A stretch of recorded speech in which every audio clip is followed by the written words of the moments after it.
Hello friends, this is Akul Mac Live and I am Chandrakant.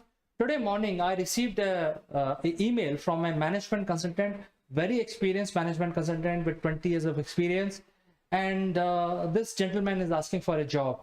I've gone through his profile and I'm really confused because the today's context, the type of client that we find and the type of business we are in is not what this management consultant has done, and therefore that made me to think, what is the possibility of management consulting business today, how they should reinvent to stay relevant. And to have this discussion, I will be joined by a very senior personality from UK who himself has been a very popular figure in the business. So friends, I'll join back along with my guest after a few promotional messages. Don't go anywhere, this is just a short break.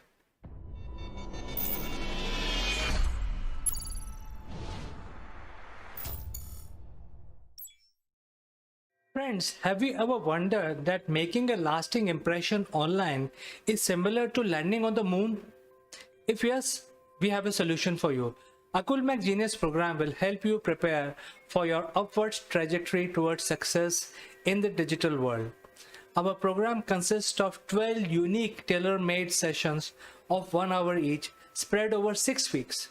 Akul Mac Genius program provide you practical knowledge about how to optimally use online video platform with lights, action, camera, as well as crash course in using virtual screens.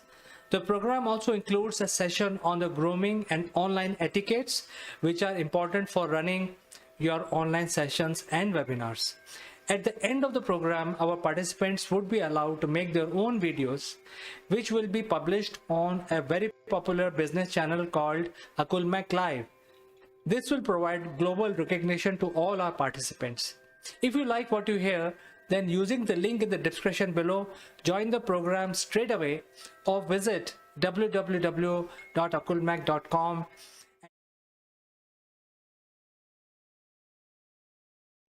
Welcome back, friends, and today we have a very interesting topic to discuss. It's about management consulting, and to discuss this we have a very distinguished guest in our studio, Mr. Naval Gund. Welcome to the show, Naval. How are you today? Good morning, CK. Good morning, everybody. Yes, I'm feeling great. It's a beautiful sunny day today. It's middle of the week, so the rest of the week is downhill, isn't it? A hump day or something? Isn't that what the Australians call it? Of course, but we have just finished our share of huge deluge of rain, and we are just enjoying the little sunshine that we are getting right now. Well, plants need rain, and now the sunshine's coming to dry them up. So, just like consulting, we used to have lots of consulting companies pre-COVID. But is the model bust? Have consultants, the big consultants, have they had their day? What do you think? Well, Neville, I think that I worked for corporates where these consulting companies were hired to guide the corporate in the right direction, to find the new path, to find the new businesses. How do you find new clients, new type of clients, etc. So, we know all these top 5 companies. We don't have to take the name, but they used to bring their Bible, these thick, tested, tried models 8 by 8, and they say that, hey, if you implement this, you are going to make millions. Your turnover will double in next 3 years or 5 years. The challenge that I see right now is that since those old models are tested, tried models for last 100 years, and the COVID has changed the whole business scenario so drastically. My confusion is that will those models still work in today's concept? Well, it's a really good question. And if you recall, I wrote a book just over a year ago now with a good friend of mine called John Gilmany. And we entitled the book, Can You Handle the Truth? And a big question mark. And the reality of life is these models were bust some time ago. So even when I had a proper job like you did, when I was working in corporate life, we used to get these consultants to come in, the big four, as now big five or six maybe, and they would come in and literally interview all the staff and then put a beautiful review together and tell the board exactly what the staff have recommended, in essence. Not much different from that. And then they said, well, we'll help you implement it. And they charged a fortune, even for the smallest of corporates. They were investing in millions of dollars worth of investment. The question I always had was, does it work? And of course, it probably would work if they implemented everything the members of staff, the employees, were suggesting they did. But these consulting groups have an unusual way of twisting things slightly so that it wasn't quite what you thought you'd suggested to them. And consequently, they never work, because who's implementing them? You are. Very rarely do you see a wholesale change in an organization, in other words, people leaving, when you're implementing change. You tend to find you've got more consultants than you've ever had in the past, like little army of ants that are crawling all over the place and trying to help you succeed. Now, I don't think that they're trying to make you fail. I mean, that's number one. But are they making you succeed? And I think COVID now is challenging even more than it did in the past. But it's challenging all of those organizations to say, so how have you succeeded over that period? How have you survived? What was it in the organization that made you get through it and be where you are today? And when your organizations start to ask those questions and see actually how good they are, you know, and some of these are small companies and some of these are huge companies, but they've got through a storm. You know, this wasn't a storm that could be predicted. You know, this wasn't on the weather map. There was always the zombie virus that people were talking about, you know, the millennium bug. You remember that? 2000, you know, what's going to happen when the clocks suddenly turn to the 2000 agenda as opposed to a 1999. And not a lot's happened in those arenas. But you couldn't plan for this, really. But you needed to it needed to happen when you're on your feet. So this is about how robust have your people been? How robust have your systems been? You know, we hear about cybersecurity infiltrating the arena, but fundamentally, the best form of cybersecurity is having smart people. Not opening that email that looks like it's come from Coca-Cola, but actually it's got Coca-Cola1.com. Well, that's not a Coca-Cola address. There's someone that's been very smart. So I think where we are is we're in this, are we in this no man's land? I think we are. What do you think? Do you think we're in this no man's land where people are saying, can we put the old models back? Can we bring in our previous consultants to help us through this period? Now we're coming into, we've survived, but now we want to look at growth. Will they automatically go for their consultancy model and bring in people that have helped them in the past? I think these are big questions. I'd be interested to know what you think. Well, Neville, I think this idea triggered today morning when I got an email from a friend of mine, and he said that his friend is looking for a management consulting role. Do you have some leads? And that got me thinking, because you know, even if we hire this management consultant, you know, what he's going to do for us, you know, we have to really, even to interview this person, we should have right questions. So I was you know, not sure what to reply, and that made me to start thinking about big fours and big fives. You know, they used to come with a strategy saying that, hey, if you fire so many people in 3 years, you will double your revenue. Your share price will zoom.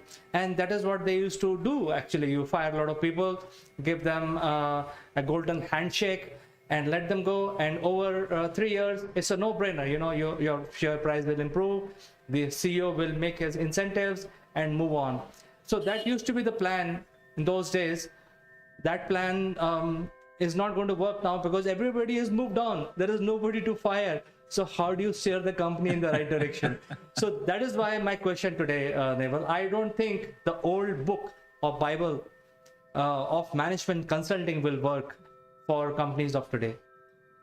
So in essence, what you're saying is that the companies have been through the hardship, and then they've had to get rid of what you might call dead wood, for want of a better term. And it just so happens that the COVID crisis has probably identified a lot more dead wood in the organisation than perhaps you would have thought of previously.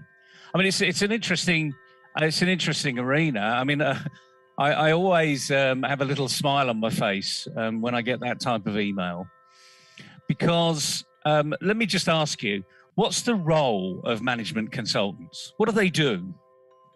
Just simply, not in detail. What do they do? Well, I think, in my opinion, please, viewers, please pardon me because I'm going to talk what I think. These management consultants will come to your office, will interview or pretend to interview thousands of people across the board. They spend 2 months, 3 months, and they bill you for that, for interviewing and listening to your story, boring story.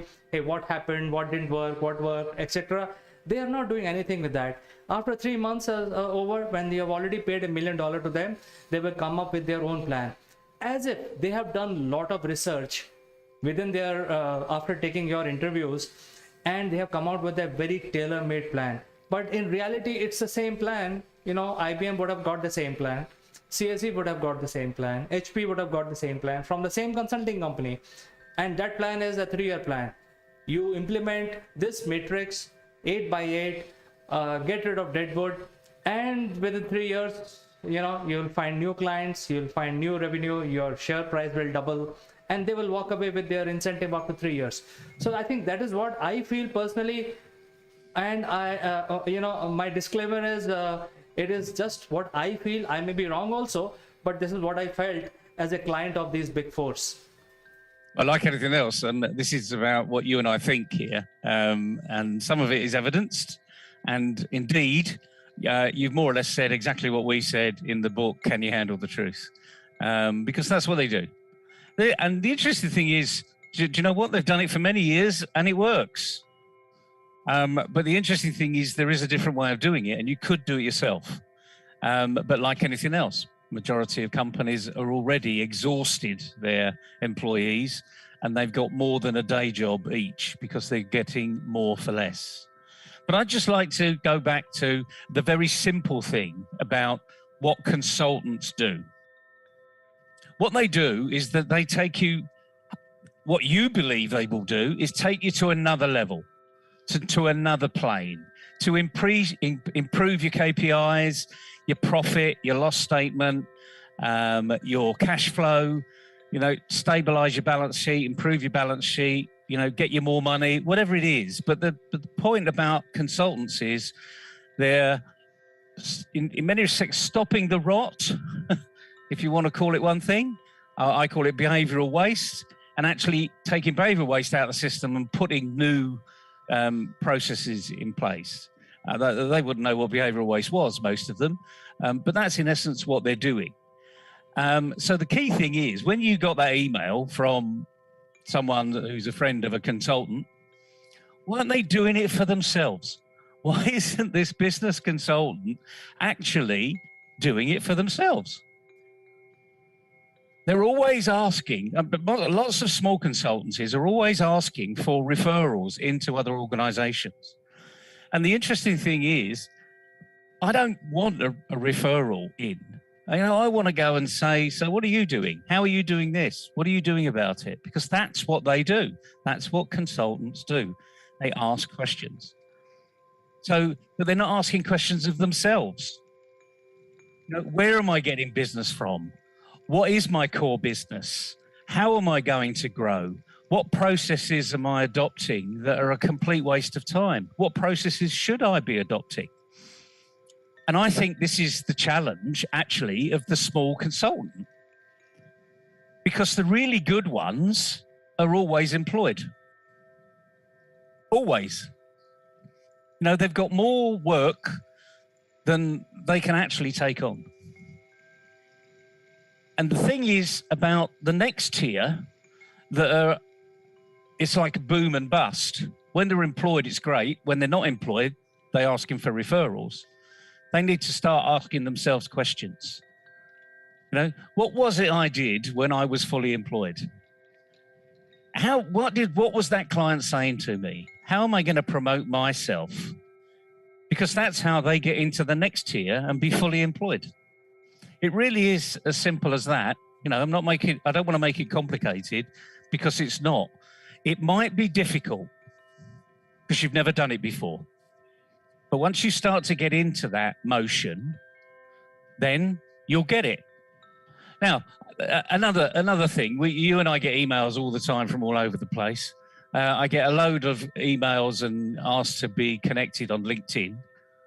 What's the biggest thing on LinkedIn that you've had people offering you recently? Well, Neville, I think the biggest thing that I hear from people is how you can sell yourself on LinkedIn. Exactly. You know, I mean, I almost sort of, you know, I led you into the answer. It wasn't deliberate, but how can you improve yourself on LinkedIn? What have you got to do? So all of these LinkedIn so-called experts, and I'll say so-called because there aren't that many that are that good, because they're all following very much a similar routine. But when you meet one of them, why isn't this management consultant investing in one of them? Because the management consultant is actually asking a company to invest in them. So you can't actually say, well, you do it this way, but that's not for me, because you're telling them to do exactly what you're prepared not to do. So I always find this a fascinating arena where people say, oh, you know, a bit down on my luck at the moment, you know, I'm a management consultant, can you help me? Why? You know, it's a bit like an IT expert, you know, why do you need my help? If you're that good, you should have a string of companies out there. If you're young and new to the game, yeah, I'll help you. Absolutely not a problem. But I'm not going to do it for you. I'm going to ask you some pretty tough questions. And for those listening, if you want me to ask you those questions, I just have. So listen back to what we said in this discussion, because it's about growth. It's about survival initially, and it's about growth. Have I got a business? Is it scalable? Is it just a me? Is it a cottage industry? Can I collaborate with other people? All of these questions we can ask ourselves if we're in the right mindset. And I guess it always comes down to having the right mindset. And, you know, thinking about what I've just said here about that consultant that's, you know, asking for you to help them, has that given you any thoughts about what help you're going to give them?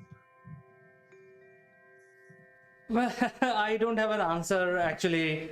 I don't know what to reply to him. I can't tell him, hey, there are no jobs. Even if I circulate your CV, there will be no response. I think it's a journey that the consulting companies or business consultants will have to, you know, undertake themselves and find out what is the winning mantra for them to get employed right now, because the old process is all dead. You know, you can't fire any more people. They're already gone from all organizations, and the business demands are also changed drastically. So the management consultants will have to find new ways of generating more revenue for their clients, and for that I think they have to come up with the new idea. And so far I have not seen any new idea from anyone so far. Well, is it a new idea, or is it just knowing about the business? I mean, one thing, as many people will know, I come from the oil and gas industry. Now, we used to employ real specialists in oil and gas. And why was that? Because they knew the industry inside out. they knew that there was never a 100% win. They knew, or the good ones knew, that it was a cumulative effect, a bit like compound interest. I'll get 1% here, 0.5% there, 2% over there. But they had this almost like a map in their mind of what other companies have done and how perhaps you can navigate these very different waters. Because, as you well know, despite the fact you're in the same industry, you may employ exactly the same number of people, looking as though you're doing exactly the same thing, but in reality, you're not. Because you've got a different people dynamic internally. You've got different shareholder base. You're on a different path to growth. You may be a pure punt in the arena, or maybe you're more of the stable influence. People are looking not for huge capital growth. Your investors are looking for sustainable growth, which is through the P&L as opposed to through the balance sheet. So I think there's a fantastic opportunity currently for really good, independent, or the large consultancies. They can help a company think about why are they doing what they're doing. They can help them go through a business process review. I'll now use the term BPR because in corporate world, BPR is pretty common. But again, the reality is most organizations don't actually do a business process review more than twice in their lifetime. So when the average age of a corporate is 30 years these days, twice, once every 15 years, my goodness, that's not enough. It's not good enough. Things are changing. If you do it once every 15 years and forget that there's a digital transformation happening out there, you could be dead.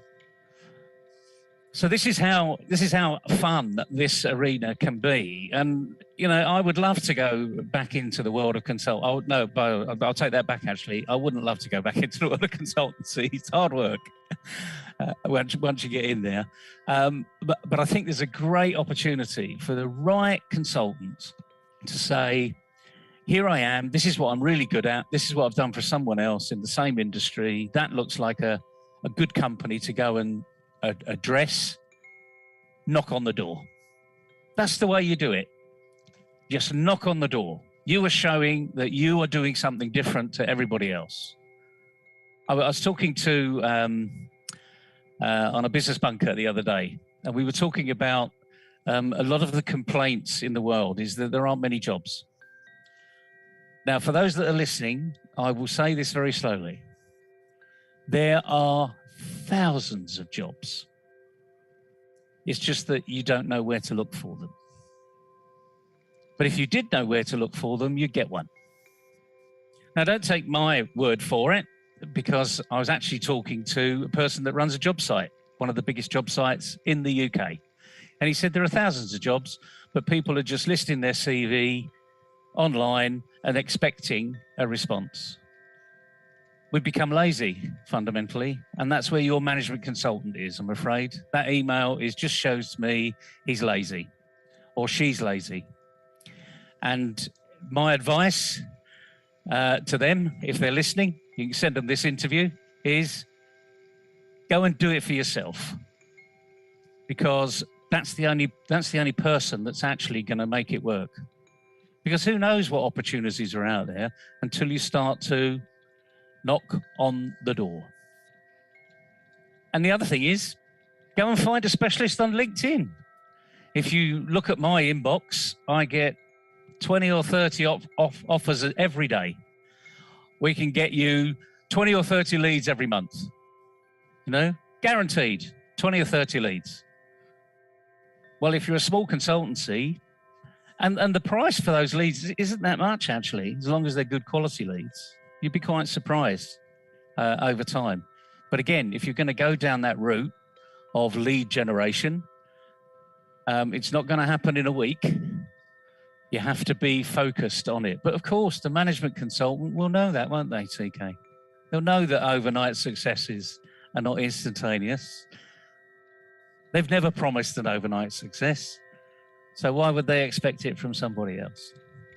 Just a little bit of fun this morning in the world of management consultancy or any type of consultancy, really, because the same thing applies. That given you any thoughts, CK? I've seen you smiling at parts of what I've been saying there as touching a few nerves and perhaps delving into your history.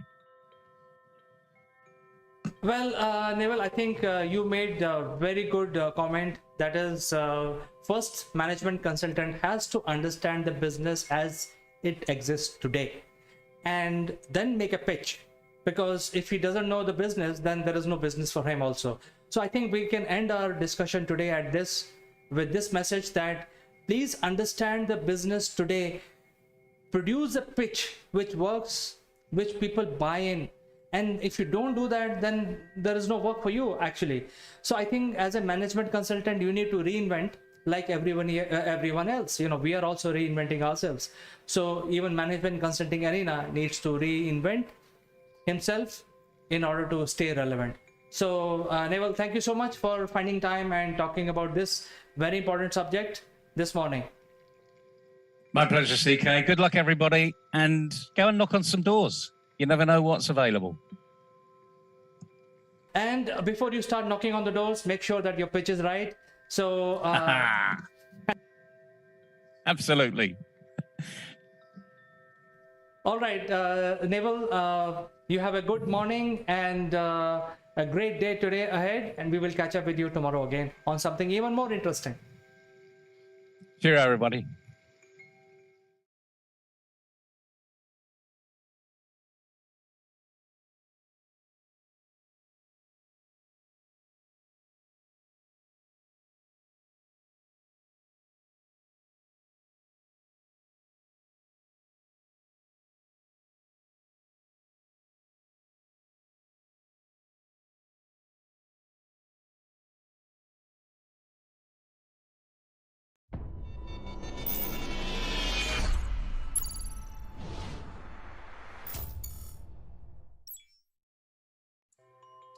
Hello friends, this is Chandrakant from Akulmac Technologies and welcome to Jeremy Blaine Live.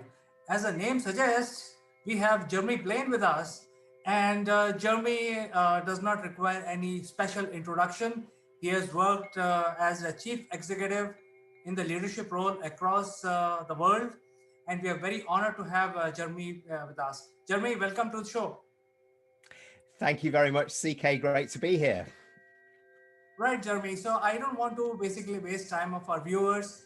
I will straight away start asking you about the digital age, which has finally arrived.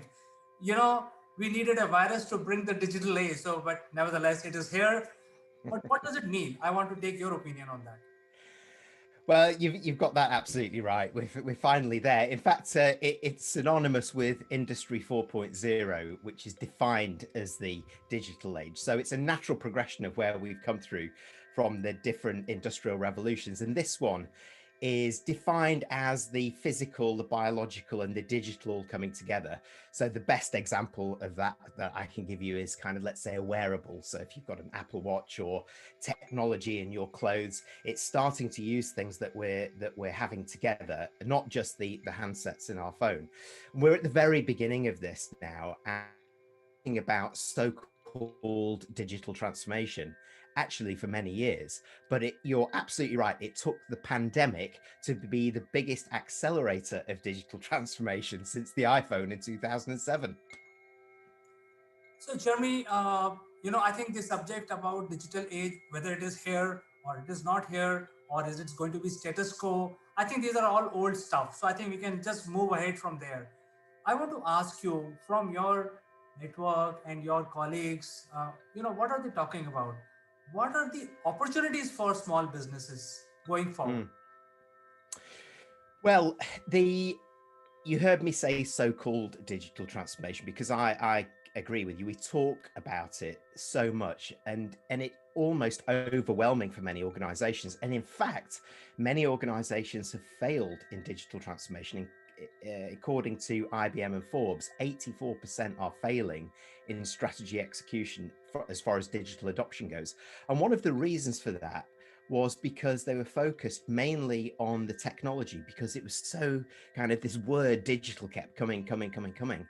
But also a very big key component part of this was that in a piece of research that I did last year around this state of digitalization, essentially, we found that across 3 continents, 40% of all leaders were just simply not ready. And that was not ready in their head as well as not ready in capability. But I'm happy to say, actually, I've pulled out a few things from that India was one of the top performing countries stroke regions in the world around that. And Asia Pacific as a whole, if I count South Asia in that as well, is really the accelerating region. So the big opportunity is actually to stop talking about it as digital transformation and start talking about it as whole business transformation. It's not about having a digital strategy. It's a strategy for a digital world, essentially. So the big opportunity for small, medium businesses, as much as large businesses who are really struggling, actually, is to start to think about what are the component parts of that journey that, yes, bring together the technology part, but most importantly, bind together the human touch and the human heart of our businesses, because that's where success will happen. So, Jeremy, as you mentioned that even the large corporations are struggling. So, I think the biggest confusion today is that they allowed work from home to all their employees. And in fact, Google announced that they will have work from home for next 3 years across the world. But that is not the transformation. I think the impact of this is much profound.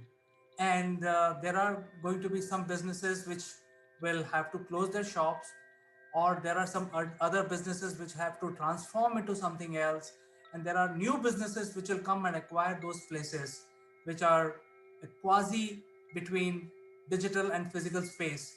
So next 1 year or 2 years, what are the opportunities for Indian companies? Why I'm asking this question, Jeremy, because let me explain. Slightly longer question, but let me explain. uh, you see, India drives the IT of the world today, as some people speak. But I think it's a collective responsibility. But there are $15 billion business, which happens usually until 2019, uh, from India to the rest of the world. And it's not a small number, 50 to $100 billion of IT projects which were happening out of India. So what will happen to that realistically? So I think I'll take, you're a best person to ask this question. What are the opportunities? Because there are a lot of confusion in the field. People are waiting for status quo. Yes, and in fact, I strongly believe this is the coming of age of markets like India that are strongly invested in infrastructure like this, that have a workforce which is very tech savvy, very millennial driven, if you like, but perhaps hasn't realized that potential as yet. This is the coming of age. You mentioned a point about this, where we are right now. If I go back when I say just 30 weeks or so to the beginning of this year, 44% of all companies in the world did not even allow remote working, let alone be geared up for it. Over 80% of them by the end of March 2020 were scrabbling to do it. This is absolutely the opportunity out there in terms of infrastructure, beyond systems and platforms. This is about, for me, firmly believe, because of where India is in this marketplace, it is about being a champion of ecosystems for me. It is around taking that out to the world to say, forget individual systems and platforms. You need everything to talk together. This is, if you like, the way that we might introduce the Internet of Things, for example. But in the business realm, we need everything to talk together. This is the opportunity for many businesses in India and outside of India to start to think differently and bind things together. And it's a very interesting point that you mentioned about this. Where do we go from here? There are too many organizations and business leaders talking about, oh, I can't wait to go back to dot dot dot or back to normal, whatever. I'm about going forward to possibilities. There is no greater possibility than now. And you're absolutely right, CK, is that there are companies that are going to fail. But this is a hugely transformational period that we're in, and it's not going to last very long, because this is where we are now, that those organizations that have managed to shift and change are the ones that are really accelerating, and this is where we'll see accelerated success, accelerated failure. But I have to point to some of the research that I did last year and evolved this year as well, as far as how well positioned India is. In terms of the 10 key factors that drive a high proportion of readiness and willingness to do this and capability of them, India are at the top of the list. This is being able to understand what a digital visioning is all about, a leadership commitment and capability that this is the way forward, a readiness to do this in India and outside it, the fact that progress has been made, and that things like adopting agile is there, being cyber secure is at the heart of the solutions that are coming out of India, being able to measure the more digital aspects of where we're going, because we shouldn't be looking at measuring our businesses how we used to. What are the digital measures that help us understand that we're making progress and helping big data make our decisions? If India, who are clearly at the top of the list of this, start to deliver and repeat that mantra outside it, that's where I think the growth can come from exponentially. The time's now, CK. Yes, I think I also agree the time is now, but I see a lot of people in and around me in my office and in the neighborhood. They are still waiting for the good times to come back. They don't want to get out of this whole syndrome of not being able to meet somebody for a meeting. Like, for example, we are meeting digitally here, and that is a reality. But some of these people are very shy to meet. But let me get out of this rut and ask you a totally different question. You see, before the pandemic started, the era was fintech.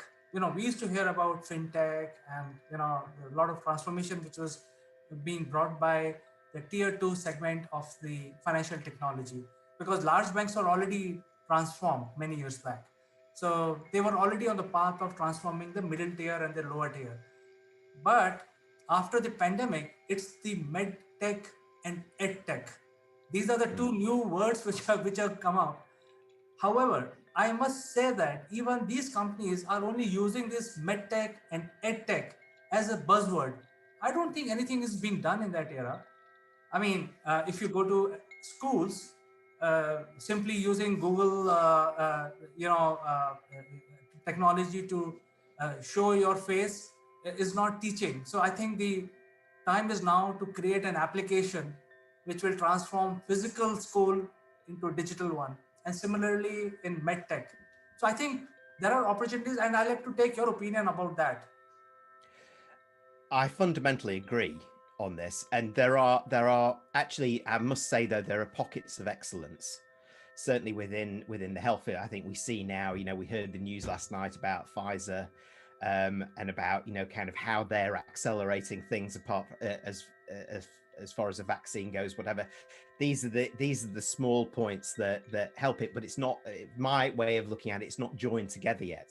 So there are pockets of digitalized excellence, but it's not together. And I think one of the reasons why that is that we haven't got the unleashing backup technology yet in place that allows us to really drive the power behind this. So I'm talking about 5G technology, which is about 10 times as fast as 4G, microcomb technology, where by its kind of a chipset that would essentially allow you to download a terabyte of data in a few seconds, which is from then beyond that is quantum.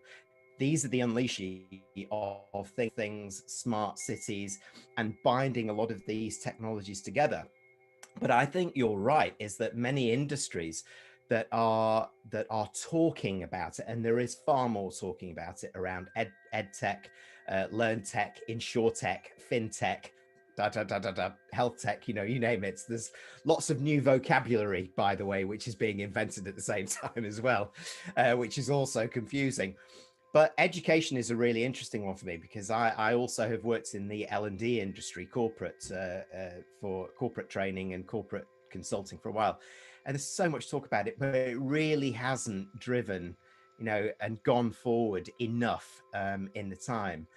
In fact, I'm going to be working with VIT quite soon in terms of consulting into them and advising them in terms of how edtech can really start to come in to not just support what they're doing as an organization with their, with their students, with their undergraduates and postgraduate students, but also the link and the bridge to the workplace and how that is. So there's a lot of great organizations and great educational establishments, particularly in India, who are really thinking about this, but binding it together is very difficult. Another one where actually I think there is more progress, and one less obvious one is from space and the use of satellites. I think you may have heard the news about, I don't know when, it was about a few months ago, when Elon Musk launched this array of satellites that you can see sometimes going across the world, this sort of line of data. This is about to unleash the power of observational data. Now, where it was a little bit like you describe, insurance or education, are talking about ed tech and what have you. Yes, Earth observation data, that's great. It's our satellites giving us data on whether it's a data source from up here giving us some information from here. That is now being transcended by not just a better array of things up here, but actually things that are on the ground at the same time. And that's called geospatial data. And that's like between an 8 to 12 times kicker between the power of data. And what that means is it brings all different sources of data to go beyond prediction, what we call predictive data, into prescribing the best of options moving forward, because we've got enough information. So these things are starting to come together, and I anticipate them to accelerate over this year. When I say this year, this next coming year, 2021. And by 2022, if we have this same conversation again, I think we could point to giant leaps rather than small changes. Yes, Jeremy. In fact, we have heard about this. It's called Starlink by Elon Musk. It's a company which is being powered by Falcon X. Yeah. And I think they will have to have, if this succeeds, this is going to replace the 5G of Huawei. So I think we are all waiting for it and quite excited, because if there are 4 satellites on my head, then I can have pretty much a very high speed of connectivity. So I think we are all waiting for the hardware side of it. But I think there is still a lot of scope when we say digital. So there is still a lot of scope to convert the whole perception of doing business. For example, there is going to be a lot of AI, which is going to come up in a big way, predictive learning. There are a lot of applications waiting to happen in ed tech and health tech. But I don't see too much activity, especially from Indians. I will say that frankly, I don't see too many apps being developed by Indian companies which are sitting on the forefront of the IT revolution here.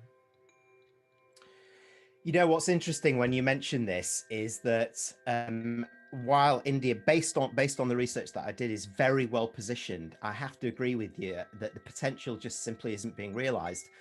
And when we understand, when we kind of go into why, and when we start to look at what you're just saying right there, we come to the human touch,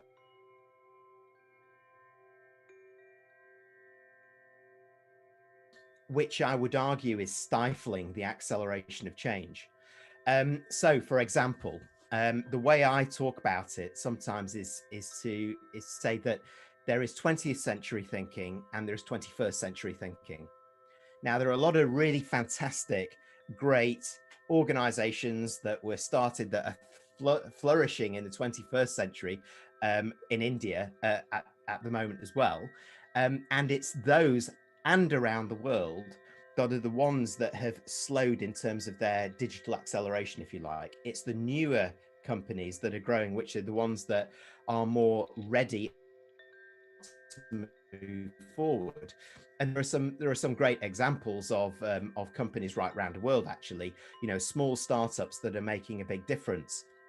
But one of the problems is that to shift thinking from 20th century mindset is not just about, we've got to now start thinking about digital.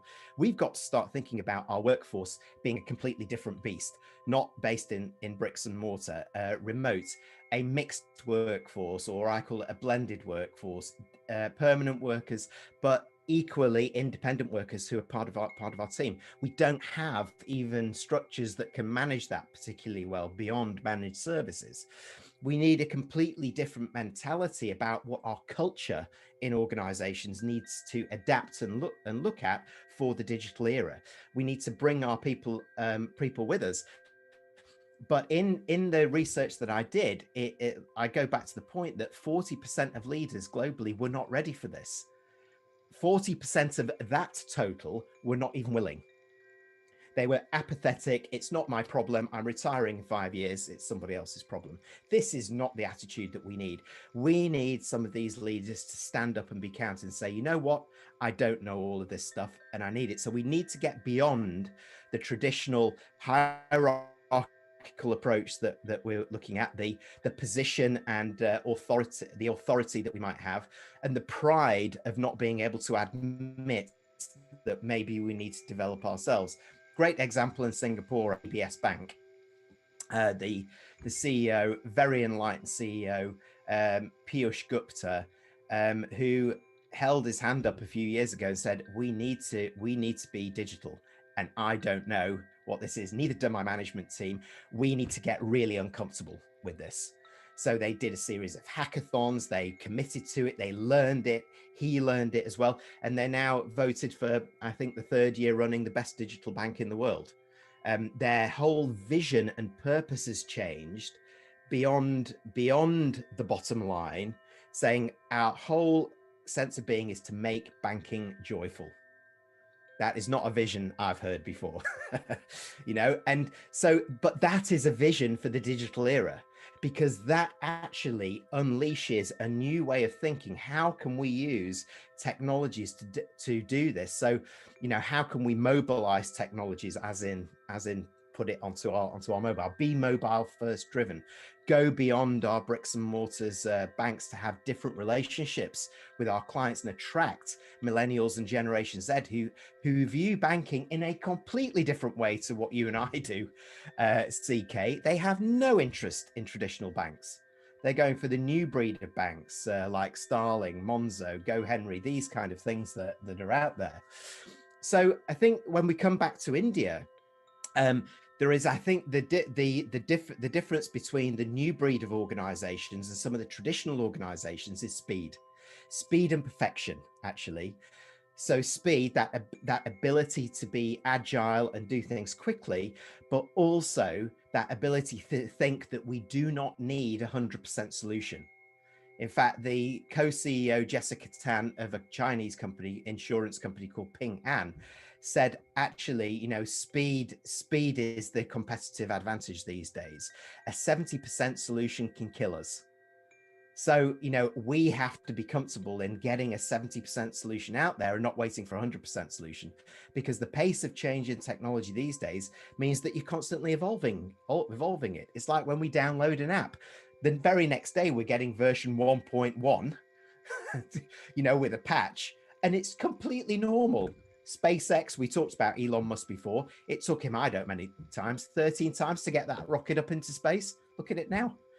So I think there's lots of things going on there, but it is fundamentally an attitude piece at human level first, and that ability to think differently about what our businesses need to be to accelerate digital.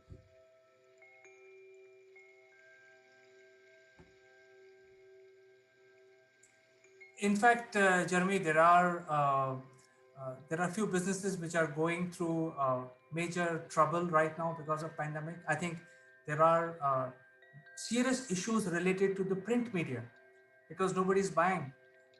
There is a serious threat to advertisers because there is no need to advertise because nobody's buying. So I think the whole scenario of business is in a limbo. Yeah. I think you have given enough examples to our viewers, and I know for sure you are truly a global citizen, and you work with a lot of chief executives, helping them in their journey. So I think the whole intention for me to bring you to Jeremy Blaine Live is to make sure that your message goes to some of these startups and SMEs which are struggling or not sure how to do things. They can actually come back to you and ask for your advice. So I think uh, this is one of the things that we should do actually.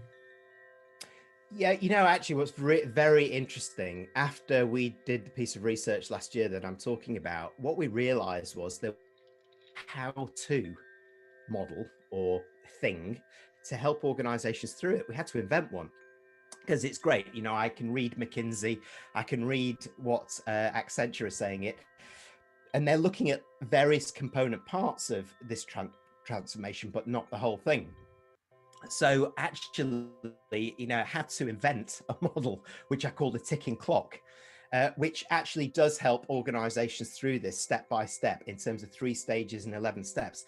Just kind of very, very simply trying to bring things together, because I do reinforce the point. What's important is coming away from the terminology digital transformation and looking at whole business model transformation, and then considering what that digital, technological, human component part is and how that links to our customers for the future as well. And ultimately that's where we are. And I think one company in India, Tata Consulting, for example, well, in fact, the whole kind of organization is in a superb position to be the champion for Indian business outside of India, and to start actually sponsoring, and I know they do have these incubators within the organization that is sponsoring a lot of these smaller organizations within India. And I think it's time to give them that springboard and start to really shout out loud, here's what we can do.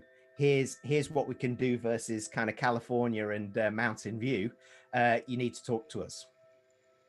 That's right. I think that's a very good message that you have given. I think we can end our discussion today because digital transformation is a very, very huge subject, and it's huge, and it may be very different for different people.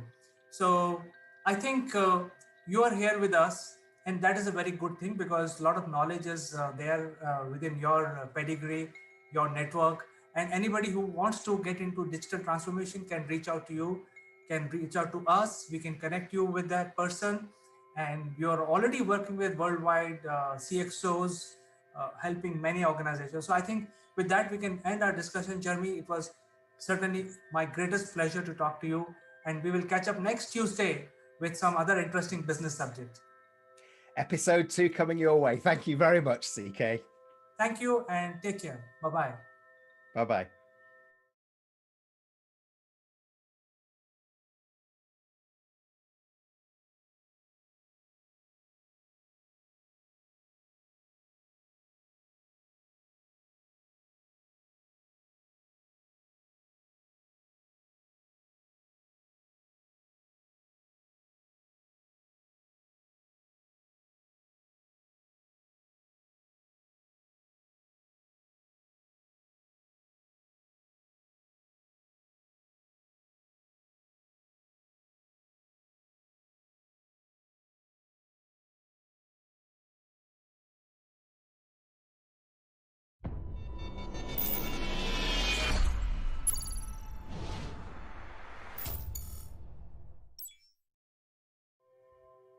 Hello, friends. This is Chandrakant from Akul Mac, and I welcome you all to Legal Matters. And today we want to discuss something very, very specific to India.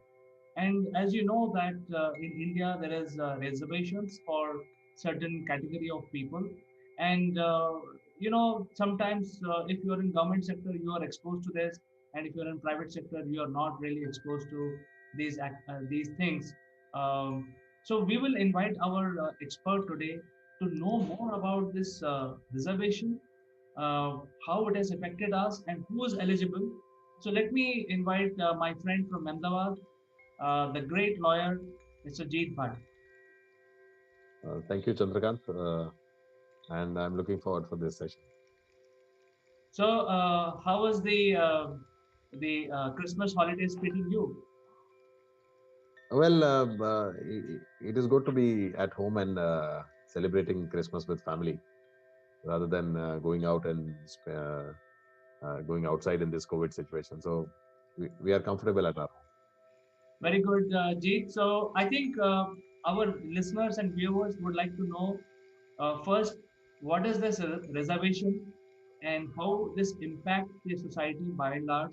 So, you can just start by giving your inputs on this reservation. Yes, Chandrakant. In fact, it's a very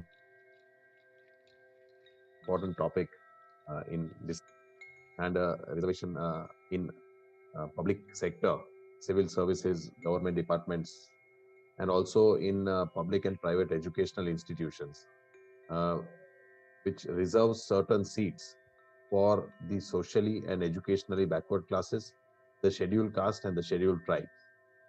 Now, basically, if you see under the Constitution, which guarantees right to equality to every citizen under Article 14, but this right to equality also means that equals have to be treated equally, and unequals cannot be treated equally because you need different layers wherein you can't treat the topmost layer of the society with the bottommost layer of the society. That is not the concept of equality. Also, under Article 15 and 16, which is also regarding the right to equality, it provides that the state cannot deny the equality of the equal opportunity only on the basis of race, caste, sex, religion, etc. But it also under the subclause 15 clause 3 and 16 clause 4 of the Constitution provide that nothing in these clauses would prevent the state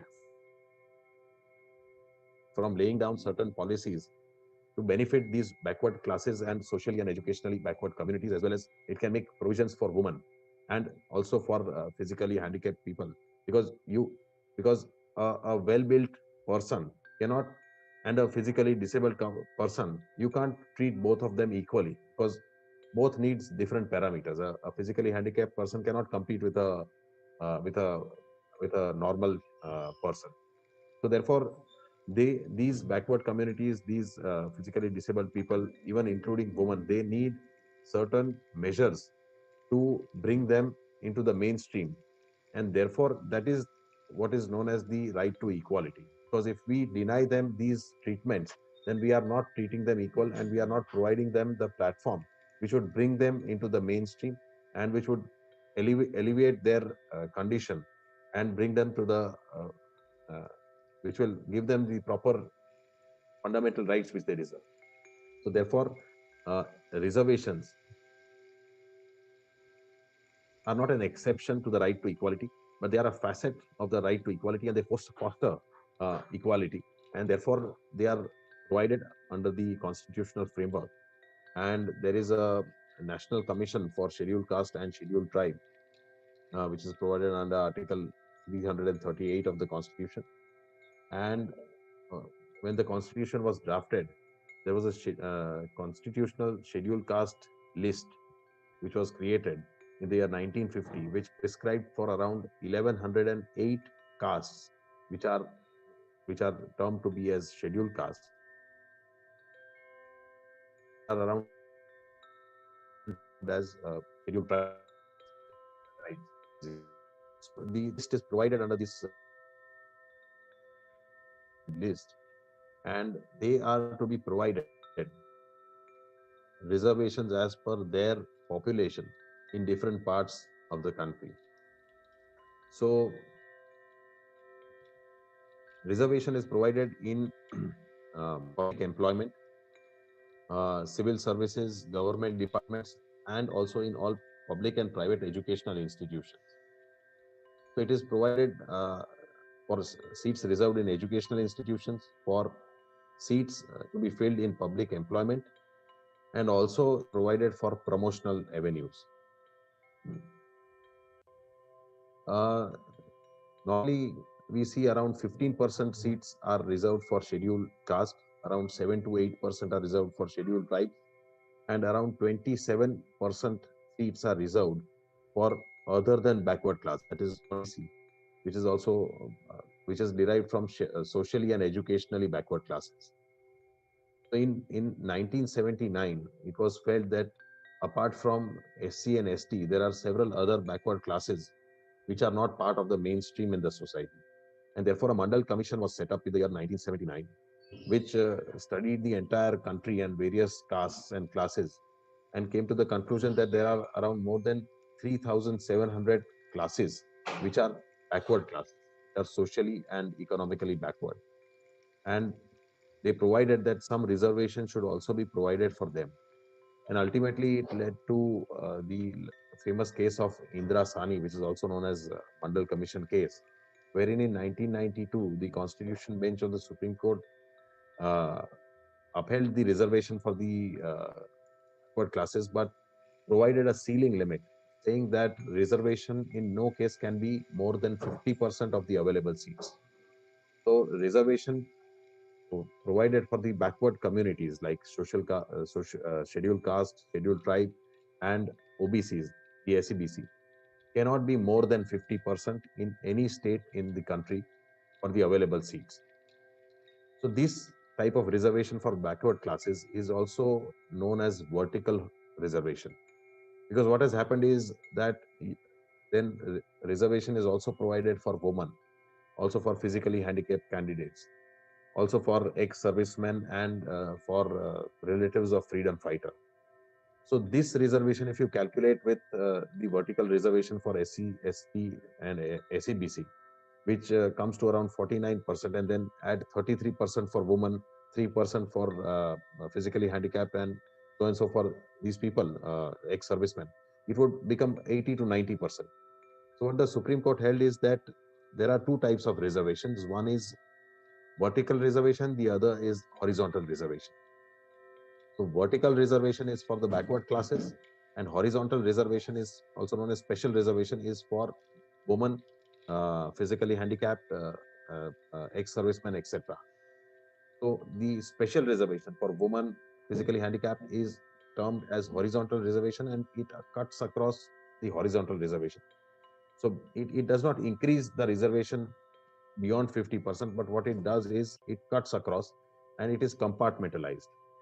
So, in order to understand this better, I would give an example. So, for example, if there are 100 seats available for, say, a post of police inspector, and 51 seats are for open category, and 49 seats are reserved for backward communities like scheduled caste, scheduled tribe, and OBC. Now, if there are women, 33% reserved seat for women, then from 100 total seats, 33 seats would be reserved for women. But this would not mean that 77 other seats are reserved for men alone. Women can compete with men in open category as well as in reserved category. But the requirement is that 33% seats have to be filled of women. It cannot be less than that. So 33% seats for women will have to be filled. Now, if we look into the compartments, say, for example, for open category, so 51 seats for open category, wherein, as per the judgments of Supreme Court, even the reserved category and the backward category can compete. And if they, on their own merit, are selected into the open category, then their numbers in their reserved category would not be depleted, or it will not affect them. Because in open category, there is no reservation. So any person being in any caste or tribe or in any community can compete in the open and general category. And if he is selected on his merit in open category, then that person would. Uh, so the scheduled caste, scheduled tribes, and OBCs uh, reservation seats do not get affected. So they compete with the general category. So likewise, for 51 seats to be filled in open category, the 33% of 51 seats would be 17 seats.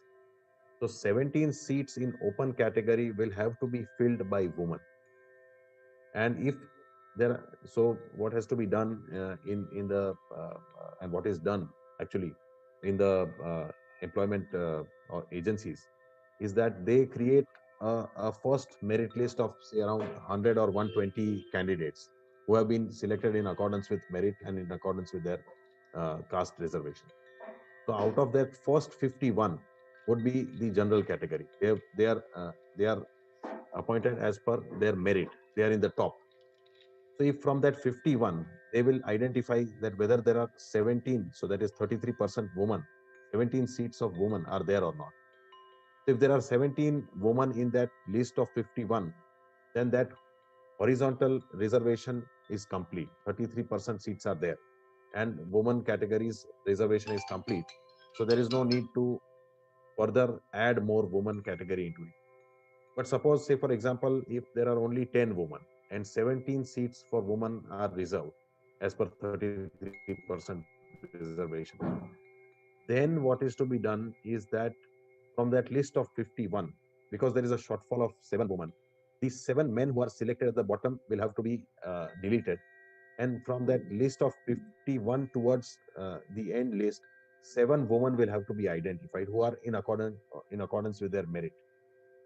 And if 7 women are found, then those 7 women, in though they are below in the select list, but they will, because of this reservation, they will find place in the top 51.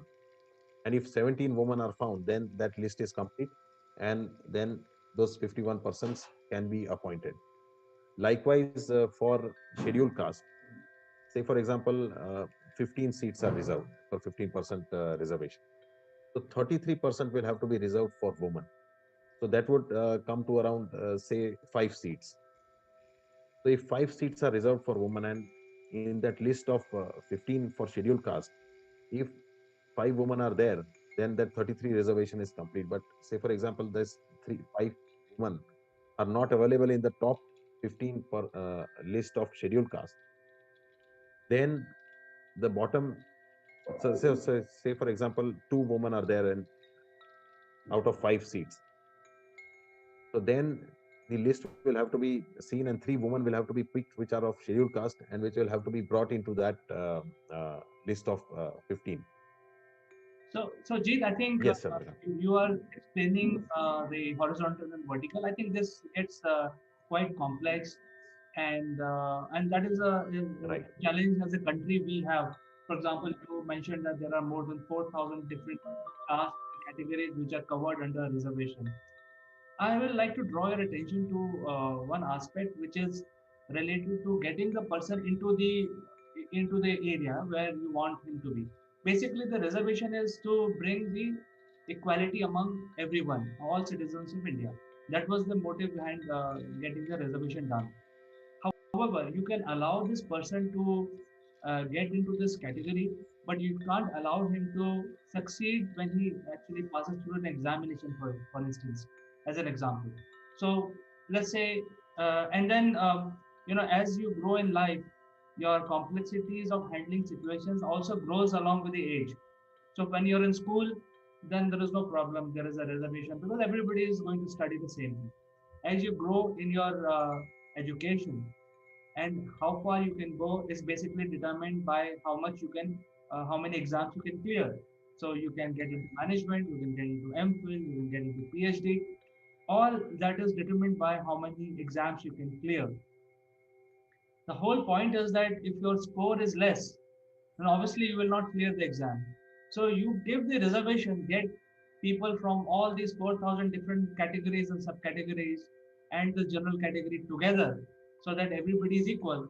But when they go through the examination filtration, then many of these people who do not have reached that point based on meritocracy will not be able to cross that threshold.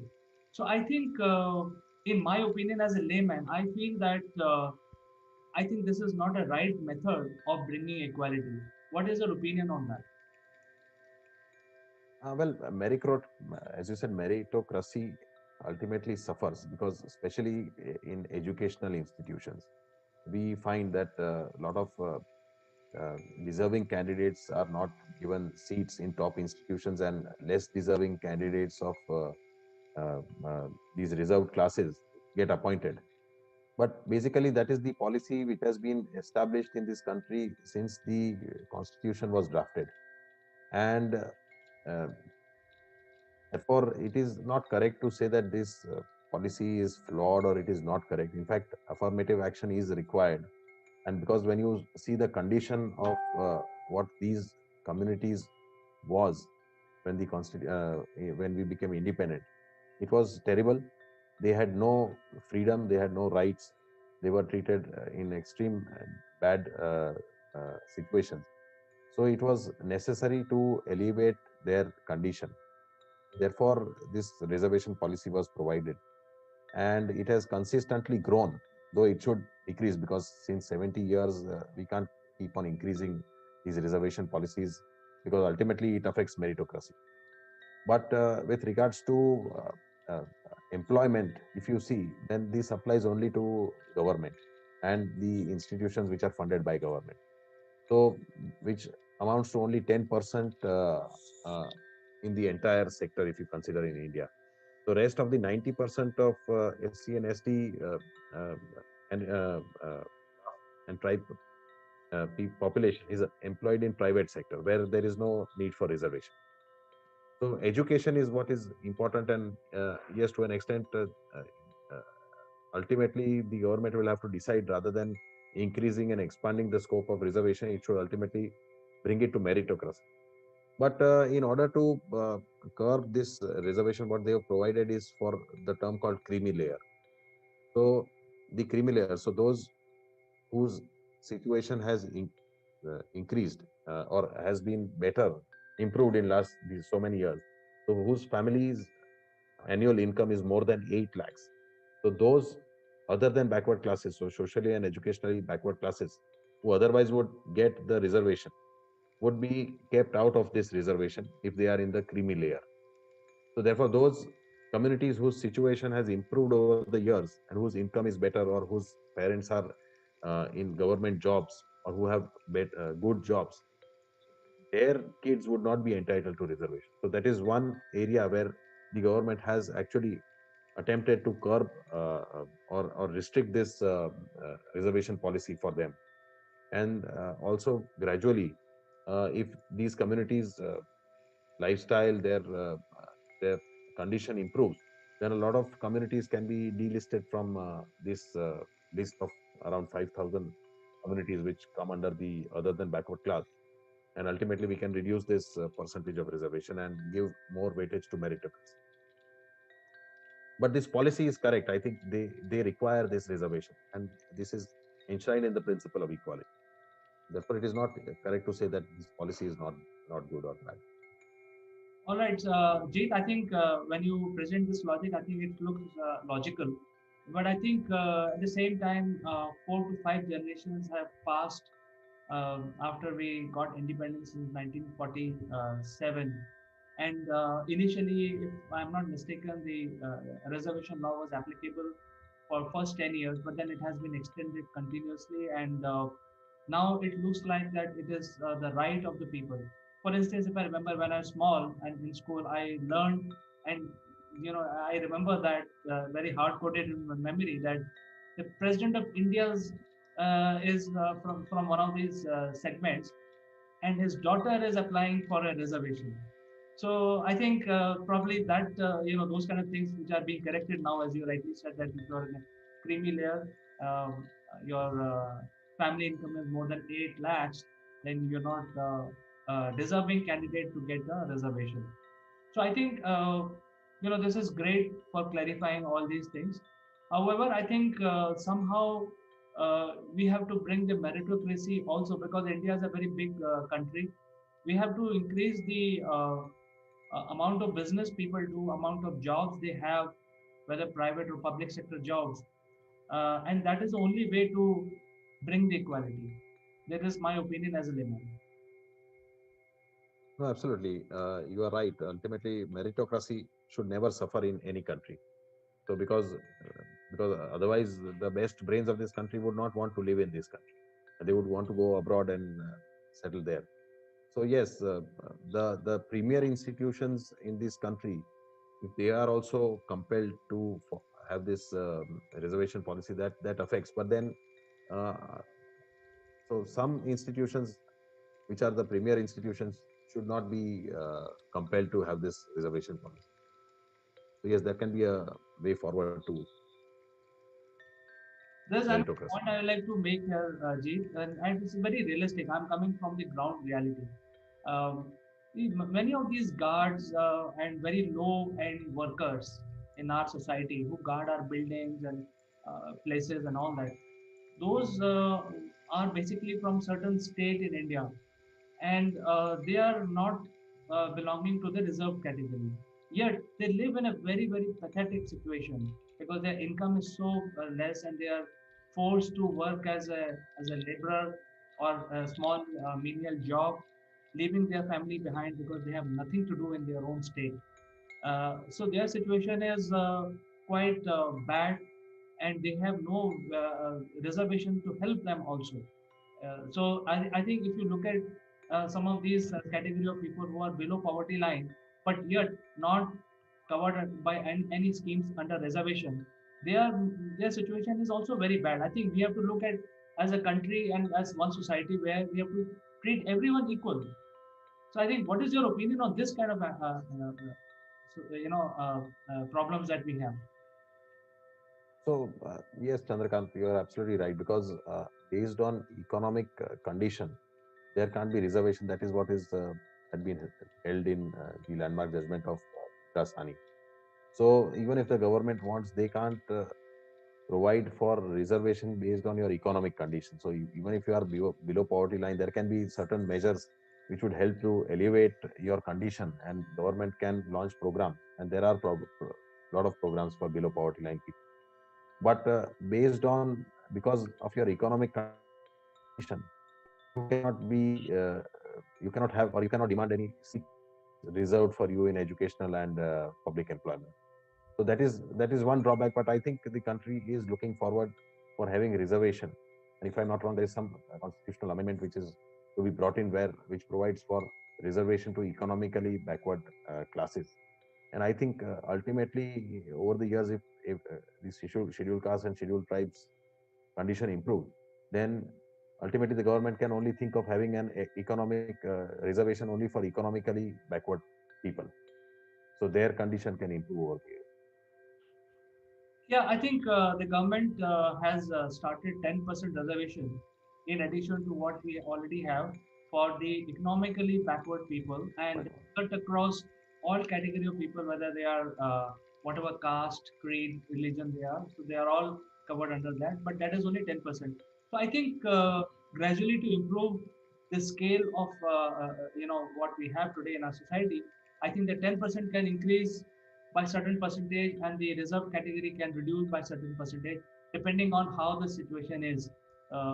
And I fully agree with you. When the independence was granted, then the people from certain segment of the society, they were not having any land with them. At that point in time, the measure of wealth was predominantly land, because there was nothing else for you to talk about. But that brings myself also in that same category, because we were city dwellers. We didn't have land. But I'm not talking about those kind of people who are similar to me. But then the scheduled caste and scheduled tribe did not have a provision to even have a land.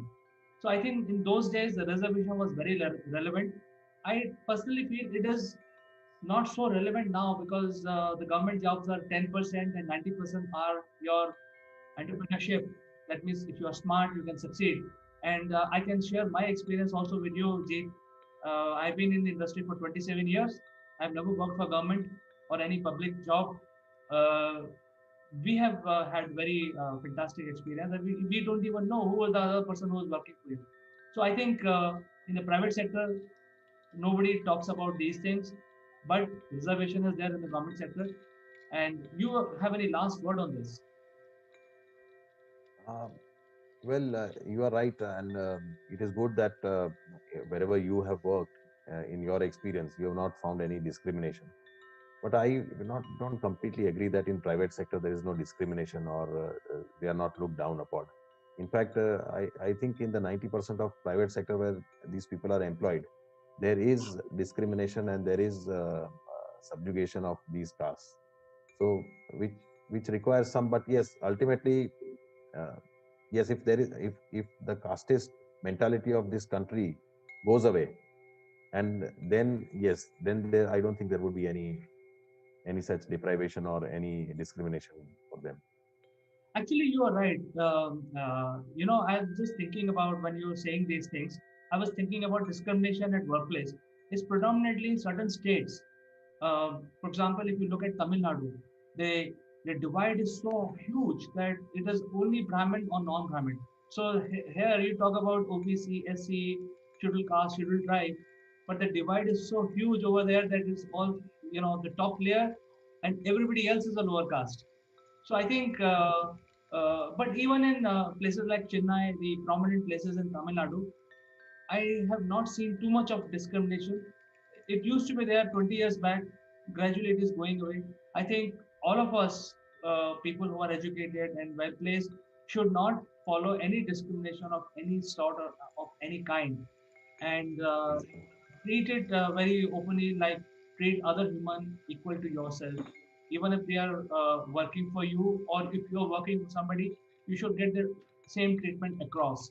So I think with that we can end our discussion today. It is a very difficult subject to discuss, but we wanted to bring this to you, to our listeners and viewers, and we welcome all inputs, because today you have heard two sides, where I am of the opinion that we should gradually reduce reservation, and Jeet is saying that we should continue with it until unless we are very sure that everybody is equal. So I think there are two sides in this discussion. Like to know your comments, and please engage with us, and we can put your comments in the next episode with Jeet. So thank you, Jeet, for joining us, and we will catch up next Thursday. Thank you, Chandrakant, for having me.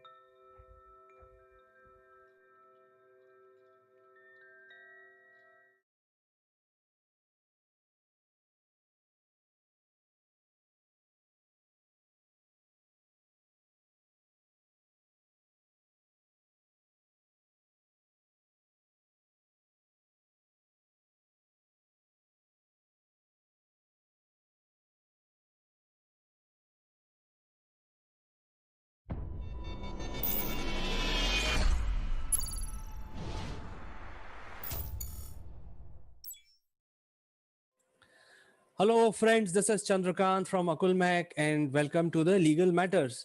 And in today's session, we would like to discuss about one of the recent order from Supreme Court about how to appoint election commissioner for state elections. It's basically totally went unnoticed because of the Bengal election and so much news coming from Bengal. This particular order is very important for our democracy, and to discuss this further, let me invite my friend from Ahmedabad, Mr. Jeet Bhatt. Thank you, Chandrakant, for inviting me and for allowing me to speak on this topic. Yes, it's a very important judgment delivered on 12th of March by the Supreme Court in the matter of State of Goa versus Fozia Imtiaz Sheikh. And certainly it is very important with respect to the democratic process and the conduct of free and fair elections, which form the bedrock of the democratic country. So certainly I'm looking forward for the discussion on this judgment. Yes, Jit. In fact, election commission is a very important aspect of our democracy, because during the election, when the elections are being conducted, election commission really is the government. They own everything during those period of a month or so in a particular state or in a particular area where the elections are going on, and election commissioner of that election is the de facto ruler of that particular state for those many days. So Supreme Court has ruled that you cannot have government officials as election commissioner. What is the impact of that, and how it affects us, and what are the long lasting implications of this particular ruling? We would like to know from you. Yes, Chandrakant. In fact, what the Constitution envisages is that to have a independent, impartial body, which is known as the Election Commission of India, with respect to the Lok Sabha and the state legislature elections, with respect to the municipal and panchayat and corporation elections, there is a state election commission. So there are two election commissions. One is the Election Commission of India, and the other is the State Election Commissions. The provisions for both are different, but the purpose and the effect is similar, and uh, the purpose is to conduct a fair and impartial and free election, because that is the most important aspect of a democratic country.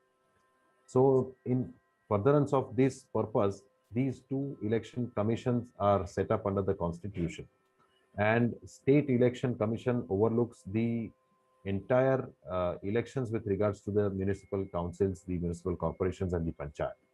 Now, the power given to these election commissions under both the Election Commission of India and the State Election Commission is the superintendence, direction, and control over the entire conduct of the election procedure.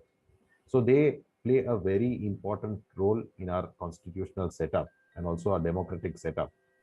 And as you know, we have a three-tier democratic system, wherein the central government is at the central level, the state government at the state level, and the local government bodies, which are either a gram panchayat, a municipal council, or a municipal corporation, based on whether it's a village, a smaller urban area, or a larger urban area, respectively.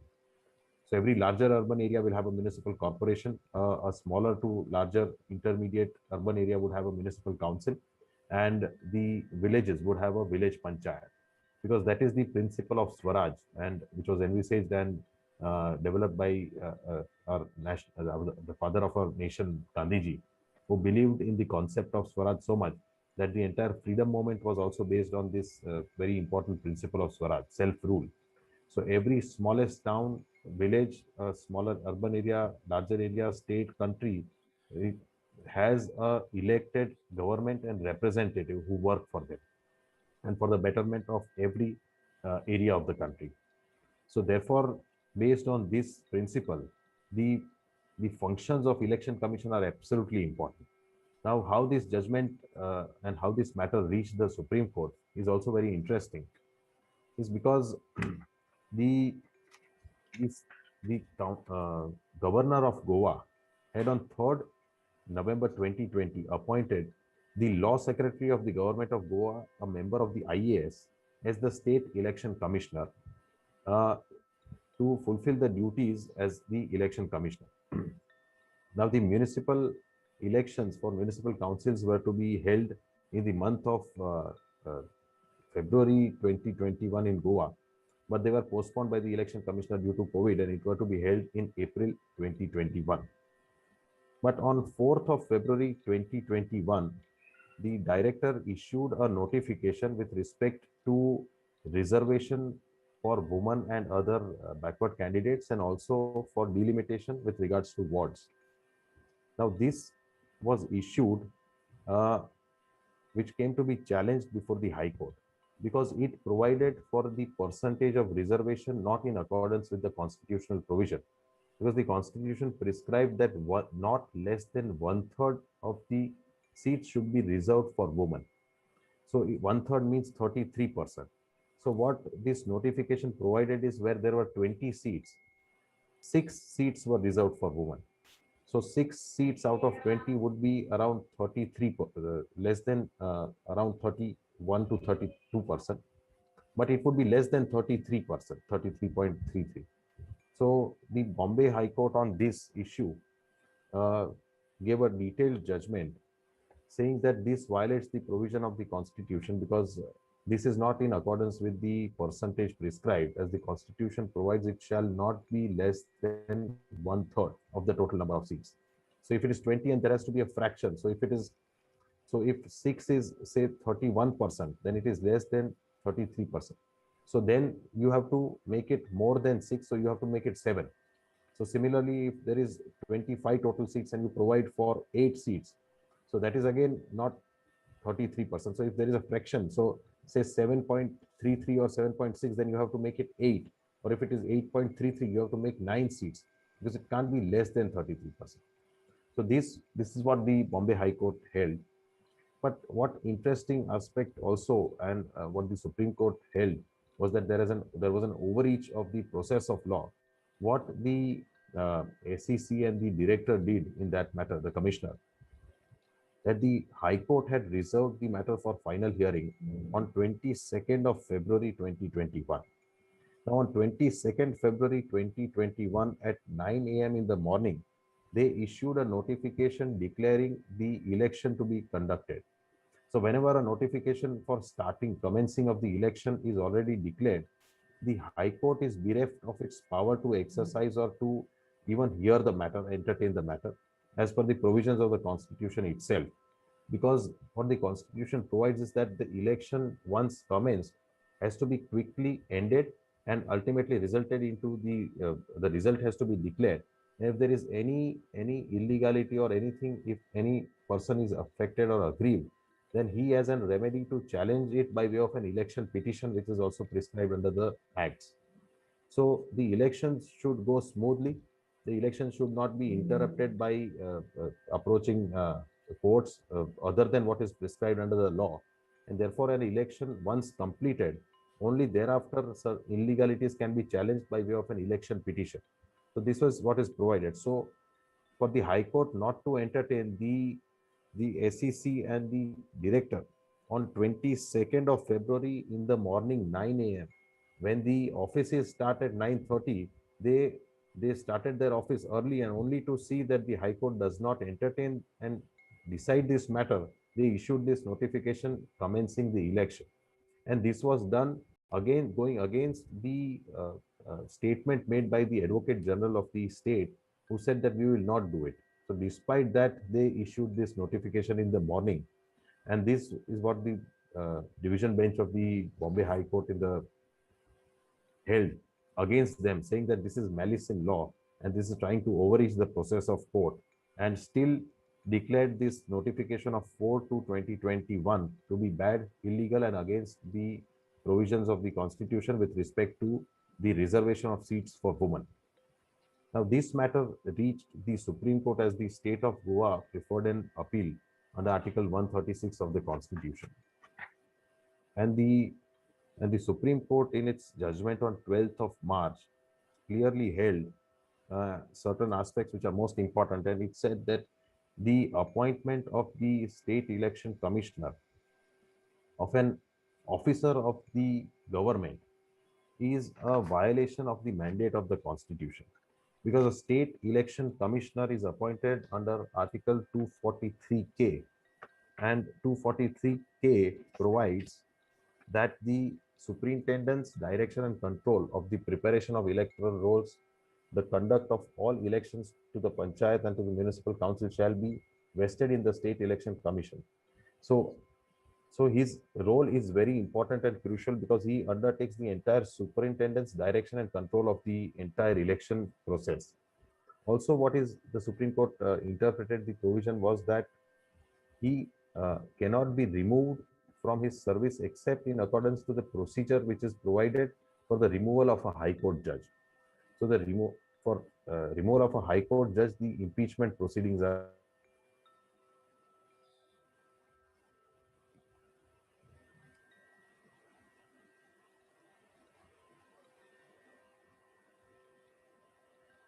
So there should not be any threat on them that they can be removed at the whims. They are not serving um, at the whims and fancies of the government.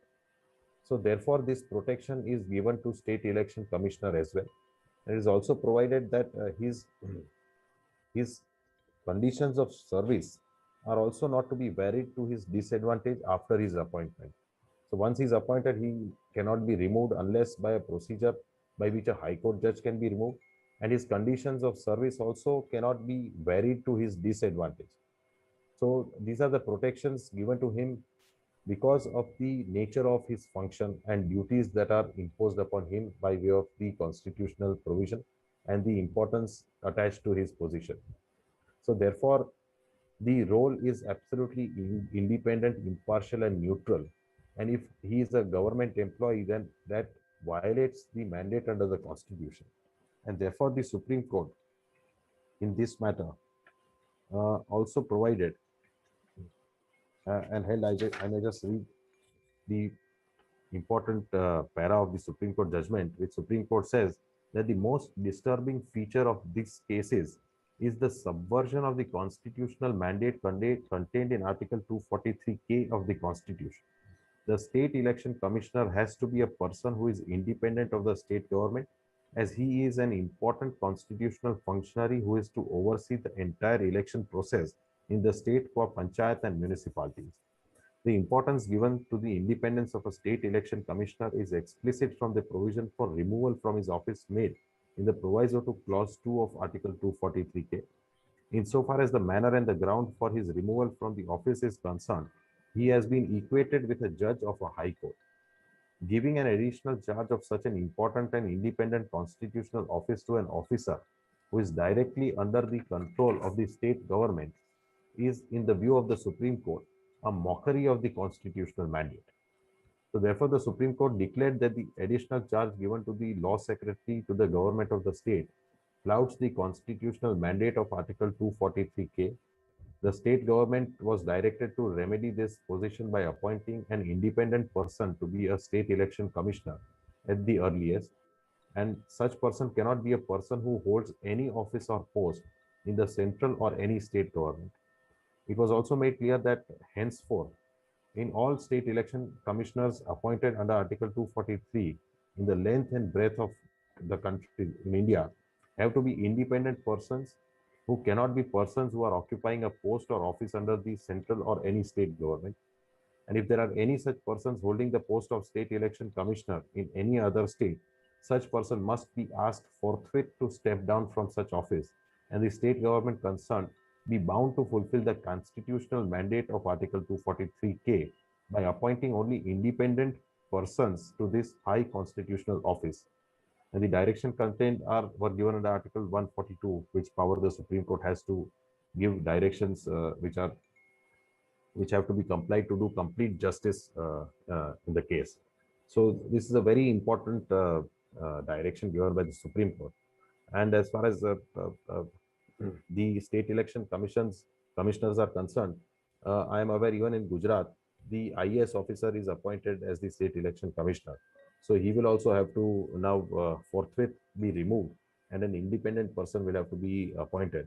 And this will have to be done in the entire country. So absolutely important, wonderful judgment of the Supreme Court upholding the values of democracy in this country and also advancing it by having independent persons appointed in such an important constitutional posts. So certainly a very important judgment delivered by the Supreme Court. Jeet, thank you so much for explaining this, the entire judgment. It is very important.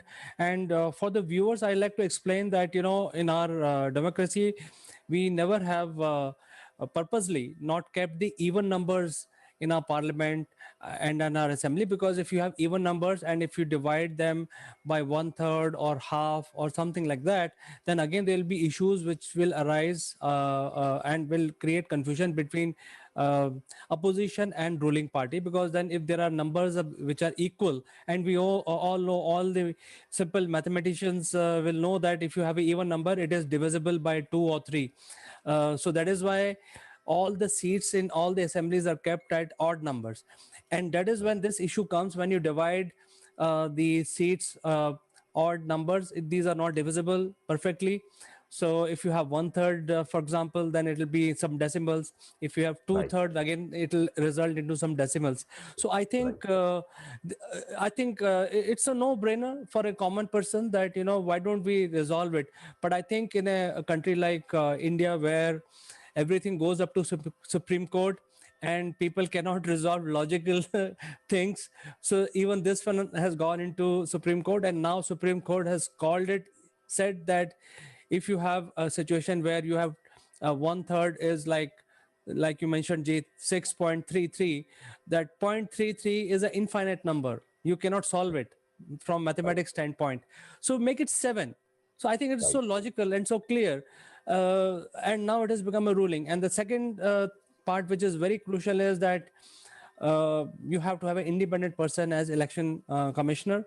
And I'm sure it will affect everyone, even the general election it will affect, because now you cannot have IAS officers replacing and taking over these roles. So what is, in your opinion, will be an independent person? Have you ever given a thought about that? So the constitution provides that the appointment has to be made by the governor. But what is important and what has been recommended is that there has to be sort of a collegium system where the governor, the and some independent authority persons, and also the leader of opposition should all brainstorm and decide on an independent person who has to be appointed. So it can't be now with this judgment. It can't be any person who is employed with the state or the central government. So there are, in some states, even retired high court judges have been appointed. So that is also a good option to have a retired high court judge as the state election commissioner. So that can also be thought of. But let us see now with this judgment how the government is to come up with independent persons. So I think it's pretty good because fair and impartial elections can be conducted. There will be no influence on any side. You cannot accuse a person or anything of that sort. You know, in our Indian politics, a lot of mudslinging happen before the election and also after the election, and that continues until the next election comes, and the cycle repeats. So I think some of these activities can be reduced. I am hoping for that, and this judgment will help us there. So Jeet, thank you very much for coming and explaining this to our viewers today. It is a very important judgment as far as the Indian democracy is concerned. Absolutely, Chandrakant. Thank you for having me. So we will catch up again next week on something more interesting with regard to legal systems and any new ruling which is coming from Supreme Court. I say you have a nice week ahead, and I say goodbye for today, only to catch up next week again. Thank you. Goodbye to you too.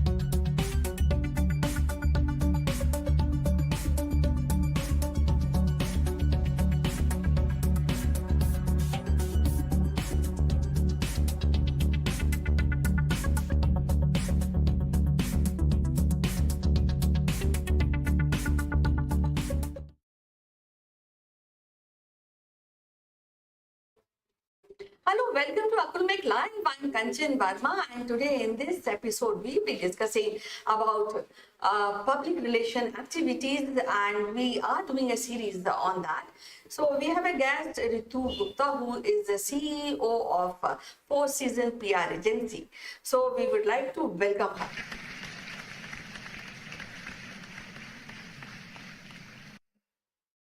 Hello, Ritu. How are you? Welcome to our show today.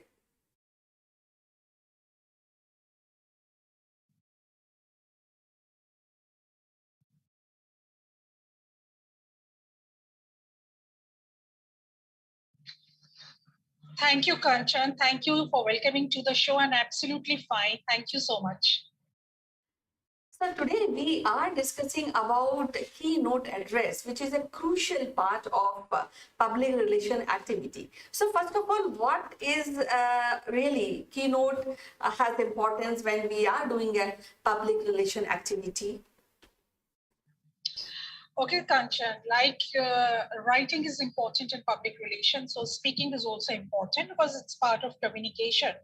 And speaking at various events, seminars, or in your organization where you invite media people, other related guests, it's very important because, speaking at events where customers are likely to attend helps position you as a leader or innovator in your field.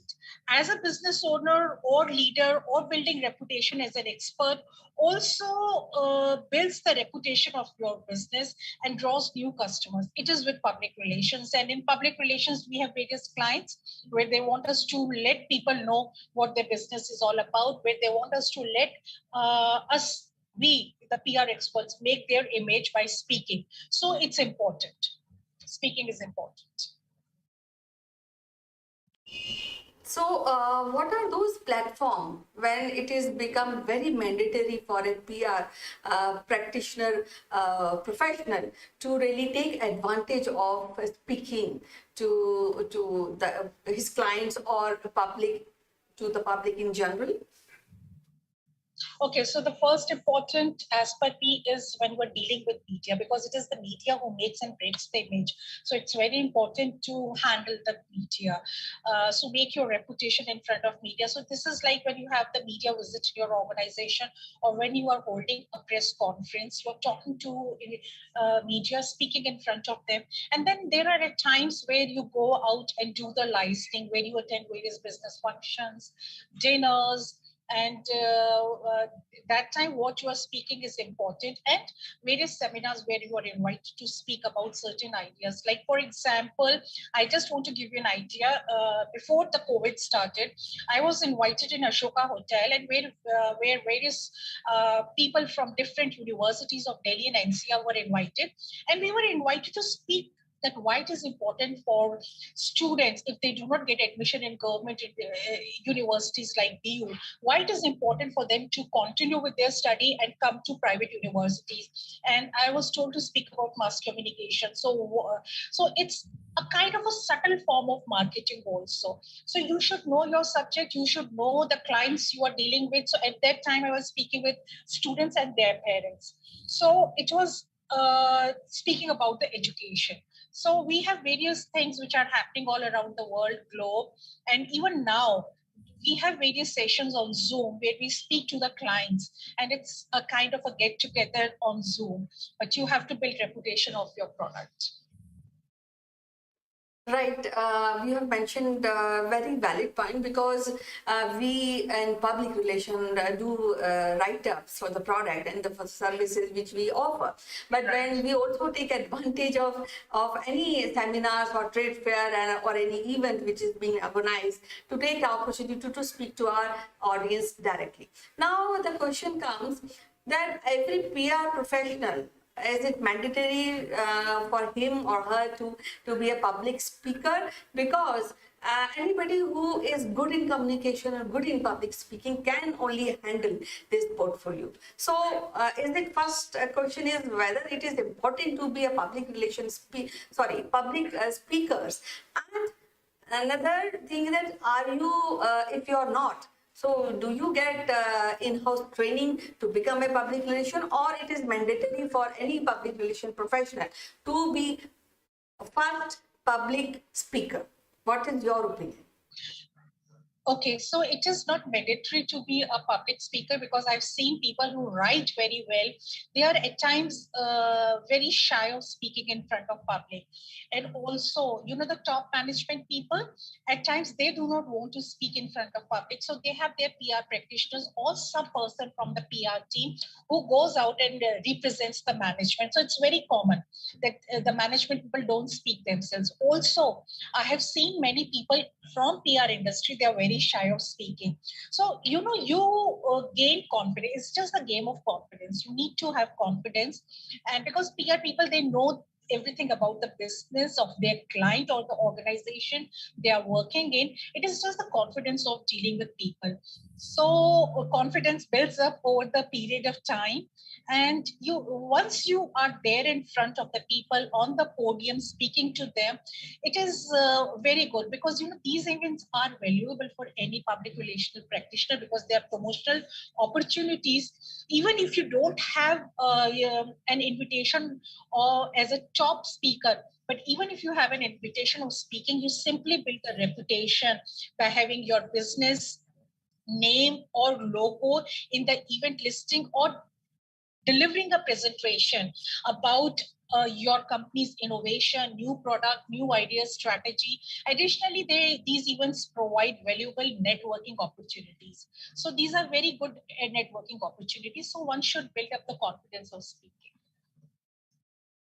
Well, at this point of our program, I would like to really mention about any of the case study or any public speaker or any PR professional who has done some wonders even while speaking.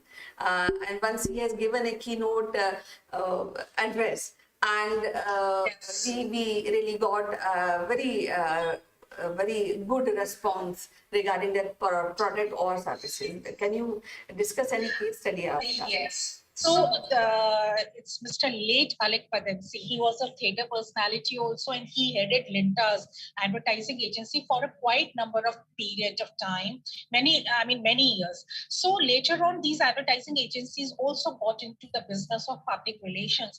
And there was an event where Mr. Padensi spoke about why it is important for everyone to do public relations in India. So the idea he sold to people, the way he was speaking, it was very mesmerizing. It was very good, wonderfully presented.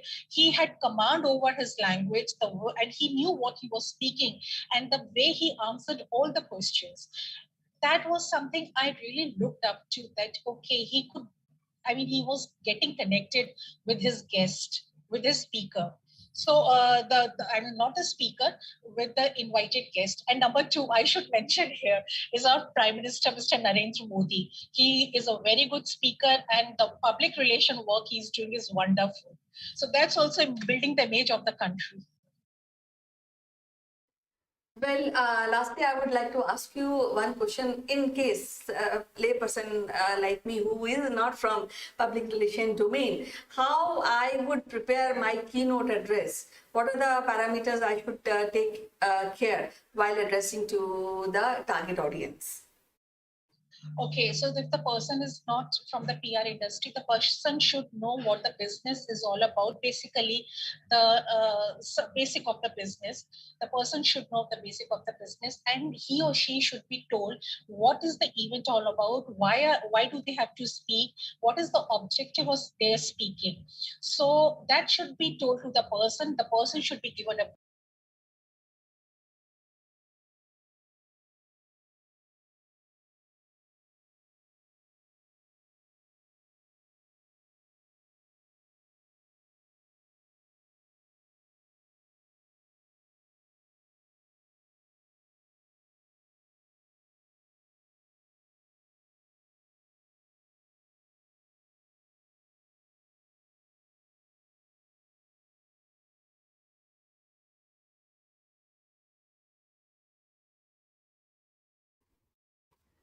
Yes, so we are in, I think there's a loss of connection for a while. We will be connected. Yeah, so we were talking about the parameters where we require. Yes. So I repeat again. Yes. So, content, the person, the one who has to speak, should be given brief about the organization. What is the organization all about? What do they do? And why that particular event is being held where they have to speak? What is the objective? They should also, it is very important that they should also be given a printed literature about what the event is all about, what are they supposed to do, and what is the organization all about. And if the person is clear about all these three aspects, he or she can just speak about it. Okay, it was great points we have discussed. Now, I would like to just ask you any last points you want to share with our audience regarding this important aspect of public relation activity. So the important aspect of the speaking and public relation activities that you should be reading a lot. You should be aware about what's happening around you, because anything happening around you is related with your business, your client. It can, so you should be aware about all the things happening around you, and you should have the confidence. Plus, being a good speaker, you should be a good listener also. It's very important to listen also. If you are a good listener, then only you can be a good speaker also. Well, as usual, it is so wonderful to talk to you today regarding this aspect of public relation activity. We will be meeting again with some different thought-provoking topic in public relation domain. Till then, bye-bye. Bye-bye. Take care and thank you.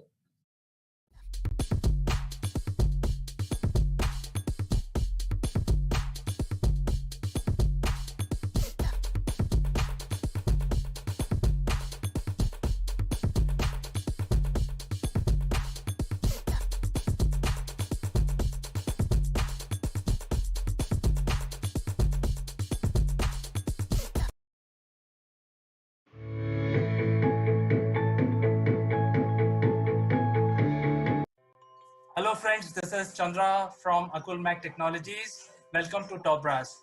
Today, we are joined by Mirav Klein Escher from Israel. She joins us from Tel Aviv, and she is a management consultant. She works with very large high-tech companies and help their business from Israel. Mirav, welcome to Top Brass. Thank you very much. Thank you for addressing me and bringing interesting questions for thought. It is our pleasure, Mirav. And as you know, we are in India and we are under total lockdown. So we have just finished 3 weeks and we are in the 25th day of lockdown. How does it look like for you in Israel? We have a sort of lockdown too. We are restrained on certain subjects of how far can you go from your home and for what? For buying food, just 100 meters from your home. Otherwise, you get fined. And people stay at home, most of them. Most communities are staying at home, although we had all kinds of holidays here, and people are very much used to gathering in these holidays. So government and police are doing a lot of effort to keep people at home. Okay, so since so many people are under lockdown, almost like 99% of the people, of the citizens of your country under lockdown, and I'm sure this is first time for everyone globally. Do you see any impact or any adverse exposure shown by the people because they are under lockdown? Yes, surely.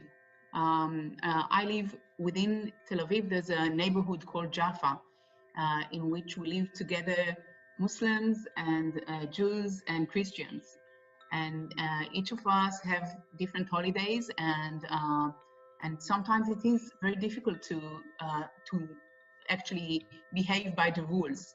And sometimes also it's a feeling like the police isn't acting the same towards different communities, different religions, and this is very frustrating.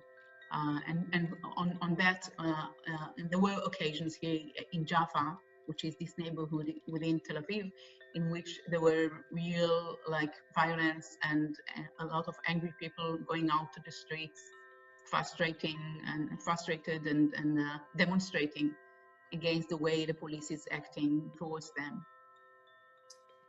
Okay, so this is serious.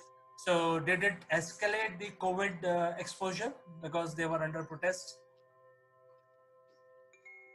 It was only two days that later on everything became quiet again. There are tensions in Israel, like everyone knows, between Arabs and Jews and religious people and people who are not. So this brings up all these tensions again. Here in Jaffa, we are trying, I myself, I voluntarily work for these last 11 years in bringing up a bilingual school of Jews and Arabs kids studying together. So we're trying to see how we mend these tensions and how we help people understand that actually we're all together in this situation, and whoever won't cooperate and if we won't keep ourselves safe and our families safe, then we'll pay a very big price.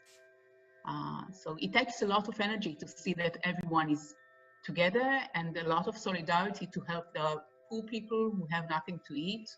So there are all kinds of organizations, and just private people and communities that help one another, so that people on general and on holidays and elderly people who have no one that looks after them, people really are working very hard to help one another.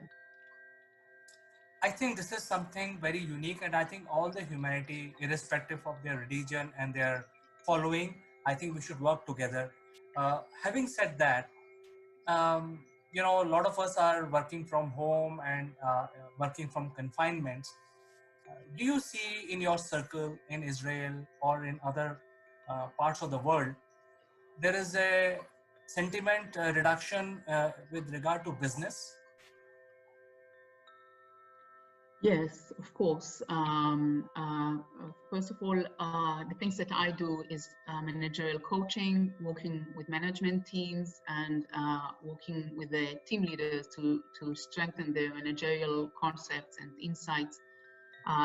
Working as a group, we use Zoom now a lot, and in the high-tech and industry, it's very easy because people are used to having conversations like we're doing using Zoom and other applications, but still we miss the interpersonal touch and seeing and understanding and looking into your eyes is something that we can partially do, but not as a full in a way that we are used to and that we like. Really meeting, sitting together in one room when we can.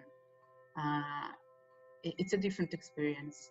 So and some businesses are taking there was a volume of the business taken down, and they need to see how they depart from some people or depart from specific things that they're doing. Expertise that they had, and they can go on doing that. So, if I understood you right, I'm not sure if that's the sentiment or the business status that you were asking on. Oh yes, I think the sentiments world over is slightly low at this point in time, and as you rightly pointed out, that the personal touch is important to feel the other person. But fortunately, we have tools like Zoom, and we can talk as much as you like, sitting in front of each other, thousands of miles away, and we will be completely secure in our surroundings because using technology, we will not get any infection. The virus will not spread using Zoom, so I think we are safe. And so I fully appreciate what you're trying to say, that in any business, face-to-face interaction is very important. Now, having said that, and you work with a lot of global companies, and you work with a lot of cross-border situations where you're based in Israel, but I think you're traveling world over to many countries. Mm-hmm. What do you see from your point of view, what the governments of each country, whether it's Israeli or US or India or Japan, what they should do to bring the business sentiments up after this lockdown is lifted? Yeah, I think, well, each one finds in each situation what he or she looks for. So for me, the kind of leadership that I'm for is the leadership that is striving to give people space and respect, and see them in an equal status, although some are from different religions, different nationalities, different genders. And as I see, this is something that is going to be strengthened. And I also see, when I look at different leaders of countries and governments, I'm not too happy with my own government. They don't follow the values that I believe in. I'm very much interested in women leaders, also in leading countries. And I see, we have Finland, we have Germany, we can see a few examples that are very interesting to look at. And maybe it has to do something with the fact them being women, and maybe it's not, maybe it's just a personality thing. But I'm very interested in the values that these leaders are promoting. And I do believe that leaders that really look for inclusion, look for how they connect between different communities, how they see how they're gonna deal with poor people that, of course, don't have the ability of going on with their lives and working and having enough, sometimes even not enough breath to see how they, see how this gap of a month or two that they have less income, how are they going to deal with that, and strengthening these, or leaders, I think, need to see that these gaps aren't strengthened, that the classes, I think in India and in Israel, we are both countries not in a good state of having huge gaps between different classes. And I appreciate leaders that really look in the eyes to everyone. And some of these leaders have even held press. How do you call that? Press conference. With press conferences with children, which is, I think, is it's a message. It's a message to the world to see what do we appreciate, and giving time for families to see how they cope with this situation. And I think also leaders and managers within the industry, they don't have to be the leaders of the country, leaders of companies. I see different companies and different leaders within these companies, how they cope with this situation, how they keep on giving the employees a feeling of careness, of solidarity, of really trying to help people out to see how they manage in this situation. So my colleagues, the HR community, I see them work very hard to give tools and to share in a very widespread, it's not just each one working for this specific company. They really work as a community to see how we struggle and how we cope with these challenges. So this is something that I think is very strengthening in this situation. And when we try and see how we cope from here onward, I think we'll even get better at that. We should get better at coping together. Yeah, certainly. I think what you're making, what you're saying right now, and the points that you're making are very valid. I think it's not only the government, it's also the leader of the society. They have to play a very, very vital and important role. I think the post-COVID world will be slightly different than what we had seen last year, that is in 2019. I think there'll be new ways, there'll be new strategies that people have to evolve. The new, for example, schools. I think that's the one industry which is hit very hard. So likewise, people going to office, they have to, find some other way of working from the office or working from home. So I think you're saying, you're making a very valid intervention that it's not only the government. I think the top leadership and all managers have to play a very vital role together. Sure. I really think they should give an example, and sometimes I find that within different companies we have better examples of leadership than what we have in government, and across the world, whoever leads Google and Amazon and other widespread global companies, they are the leaders of this world, not less than governments, and what's the example that they're giving for inclusion and solidarity, and seeing how we cope with these gaps between different classes and how we help each other, because at the end we're all interdependent. It's not that we can not look at what's going on in other industries or other classes, because we are all, and this is something I think this situation is strengthening very much, the understanding the insight of the interdependency. Mirav, actually it's my pleasure to talk to you. And one thing I like to say is that running a company is one sort of responsibility, but running a country is a totally different ball game.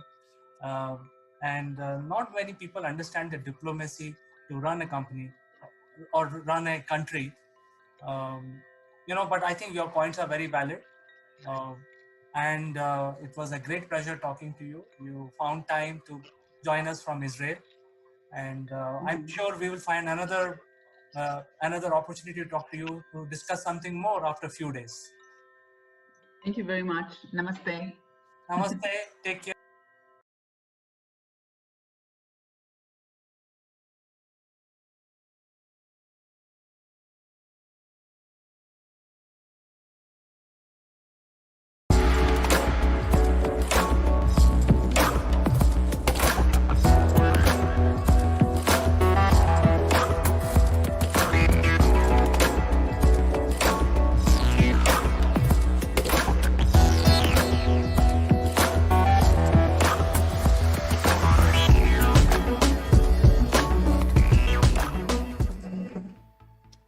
friends, welcome to Akulmek Live, and I am your host today, Chandrakant.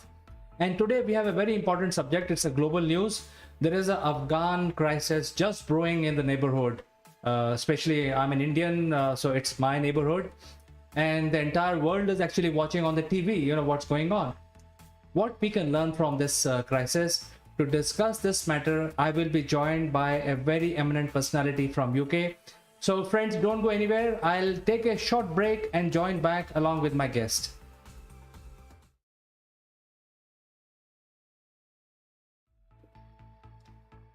Hello friends, welcome back, and I'm very pleased and honored to have Neville Gund, the chairman of Mindfit Limited, joining us from UK. This morning for him, afternoon for me. How are you, Neville? Good morning, CK. Good morning, everybody. Yes, very well. Thank you very much. I'm about to go on a few days vacation, so very excited about that. And lots of news in the world that's ringing around our ears. Some good, some not so good. And yeah, I'm really excited to be talking about what we can learn from the Afghanistan crisis. I think everyone's spoken about over the next 20 minutes or so. Absolutely, Neville. In fact, what is going on today? You know, it's like this. Since 80s, you know, since my childhood, I've been seeing a lot of people who are poking their nose in the Afghan affairs. First, it was themselves, then the Russians, then Americans, then everybody else. Then in between, India also started establishing infrastructure there, which we are still doing it. But it seems that the Afghan people don't want any one of us. So what is the learning? I think the message that I want to send personally is that what we should do if such a situation we encounter in our business by learning from this experience. What is your opinion, Neville? Well, what I don't want to do today is talk about the political issues around Afghanistan, because frankly, I don't really know what they are. I don't even know if the politicians know what they are. But you're right. Let's look at the history. People poking at your affairs. What does it do for you? Does it nudge you along a better direction? Does it make you angry and be more defensive? Or are you smart enough just to listen and observe? And today I'm going to use 3 words. They all begin with a letter A. It's about being aware, assessing the situation, and taking action. So awareness, assessment, and action. And no matter what faces you, I think that's the best thing we can do. We can be aware of what's going on. So if people are poking and prodding at you from a distance, just be aware of it. And then assess what's going on. Is it going to be of any benefit to me? If it is, I need to do something with it. If it isn't, I need to do something with that too. And that's the action bit. And it's the taking action that's most important. And I'm not talking about military action as we've currently got, which is very defensive action in Afghanistan. I'm talking about action that's going to be effective for your business. So the simple thing, CK, does that make sense to you? Be aware, assess it, and take action. Yes, Neville. In fact, I want to ask you, you might have seen it, I've seen it, you might have seen it a couple of times in your corporate career, is that if the senior management wants to bring about a change in your organization, they don't do it by themselves. They will actually ask an external agency to come and help them. You know, it's like this, you know, if some people need to be fired, you know, they can fire themselves. But no, they don't want to do that. What they want to do is they will ask one of these consulting companies and say that, hey, you come, you give assessment report, and then you fire these people. You know, this is exactly what is going on in Afghanistan. You know, they people should be driving themselves as per their whims and fancies and their culture and their traditions as their business, whatever they feel is right. but some of these people are calling external help, and this is going on since 1980s. I think this is exact correlation that I understood, Neville. Yeah, you're exactly right, CK, and there are some similarities to bringing in a third party to help you do things. Maybe not because you're not very good at it, but maybe because you believe in that third party. And let's just look at the transition of Afghanistan. Irrespective of why the foreign organizations entered into Pakistan, they were there, and we were there, and what the intention was to help the company develop and transition, and effectively put down a threat to the rest of the world. And that's what goes on in business all the time. We're trying to eliminate the threats. And then there's this transition piece. So you go in and you help people do things, and then you transition out and you move away. And that's what the big four all companies do. I mean, a chief exec will say, we need help. So unlike Afghanistan, where you just went in, you're invited in. And the invitation comes in. But again, when you get a consultant coming into your organization, there's a lot of people in your organization that will fight like the Taliban. They will put up some barriers, and they will stop these people coming in and finding out what you do. Why? Because you see them as a threat. And frankly, I've been there, and I know you've been there, CK. In the first 2 or 3 instances, I saw them as a threat. After a while, frankly, I knew they were coming in. So, what's the point? I just give them everything they want to do.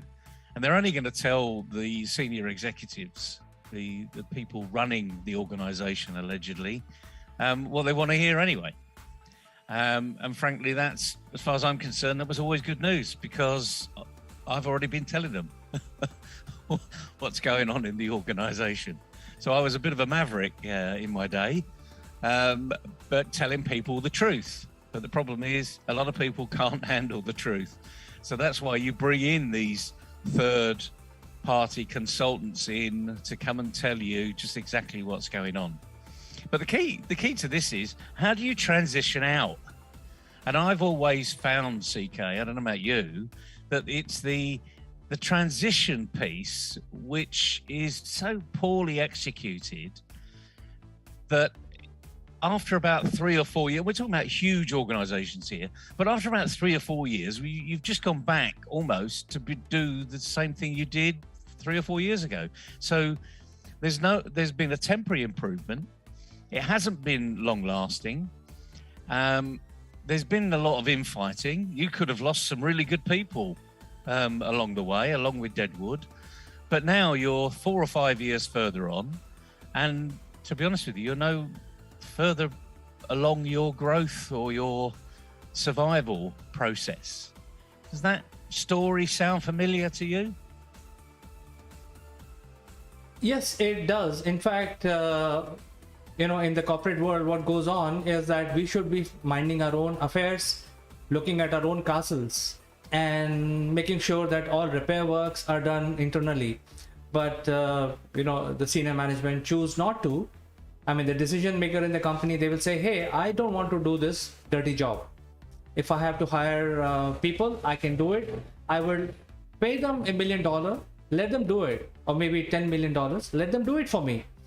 And I think the second question that therefore I have is, all the external agencies initially went in to control few things, but then later on they didn't want to stay there. But I think the excuse to stay there is that, hey, we guys are training them how to be democratic, how to make party system, how do you fight elections.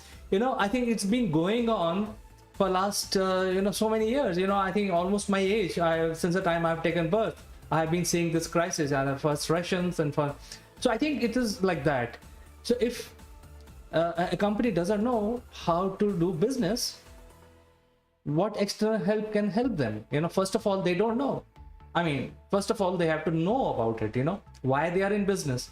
So I think the second question, therefore, is, what is going on here? What the CEOs can learn from Afghan crisis?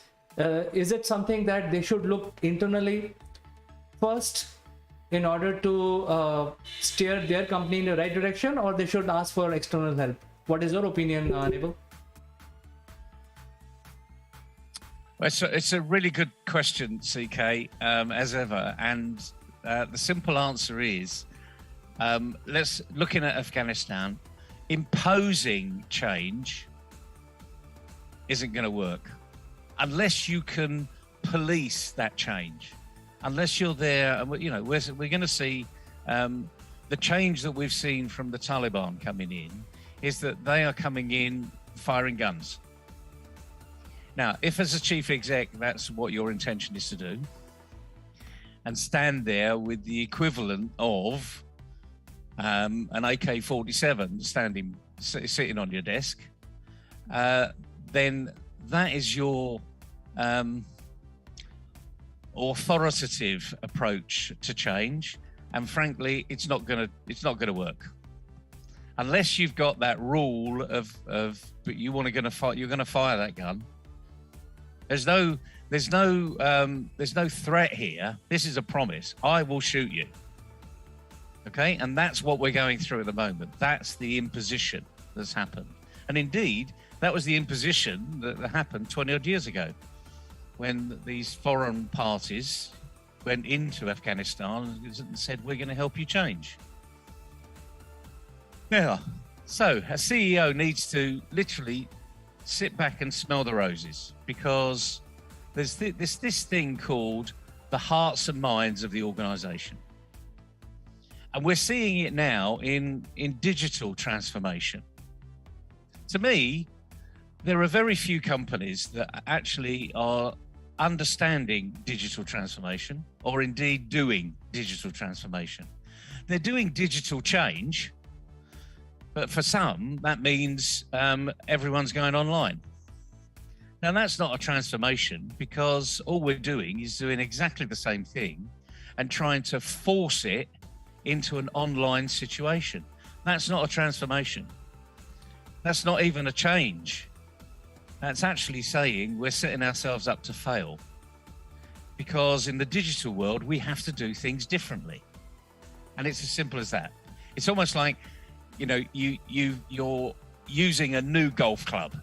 You've bought this 7-iron, brand new 7-iron, and you're swinging it, and it doesn't feel like your 7-iron. Well, guess what? Because it isn't yet. You haven't got used to it. You haven't felt the different weight of the club. When you swing it, it's heavier. So you've got to use more power in the backlift. But the point is, until you recognize that, you're never going to use that club to the best of its abilities. You're still going to be using your old 7-iron rather than your new 7-iron. And I'm sorry for people that don't understand golf, but it's like anything else. If you start drinking your tea out of a mug rather than a cup, the tea is going to taste different, guaranteed, because it's coming out of a different piece of equipment. I mean, it's bizarre because it's the same tea. You've made it in exactly the same way, but our brain says, well, it's not a cup, it's a mug. And that's what we've got to do. It's as simple as that, really.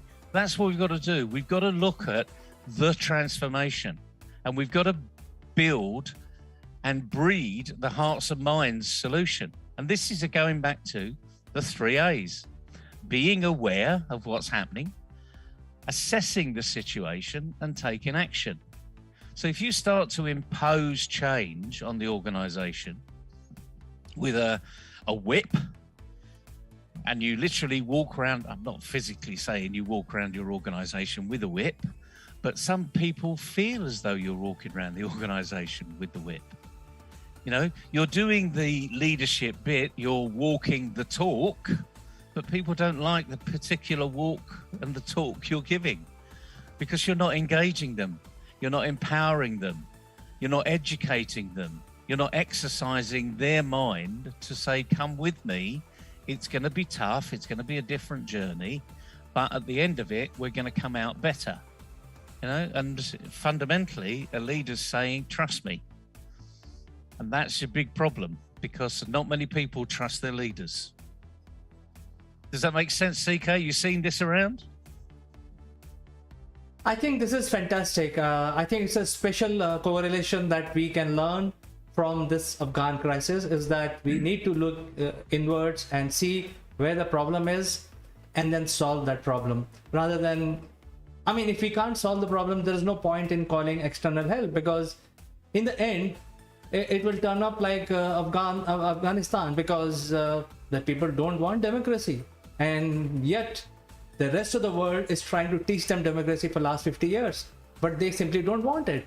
And I think you mentioned one very good point is that the Taliban came blazing guns, but I think in reality, you know, people accepted Taliban. You know, they willingly allowed them to come and overtake their country.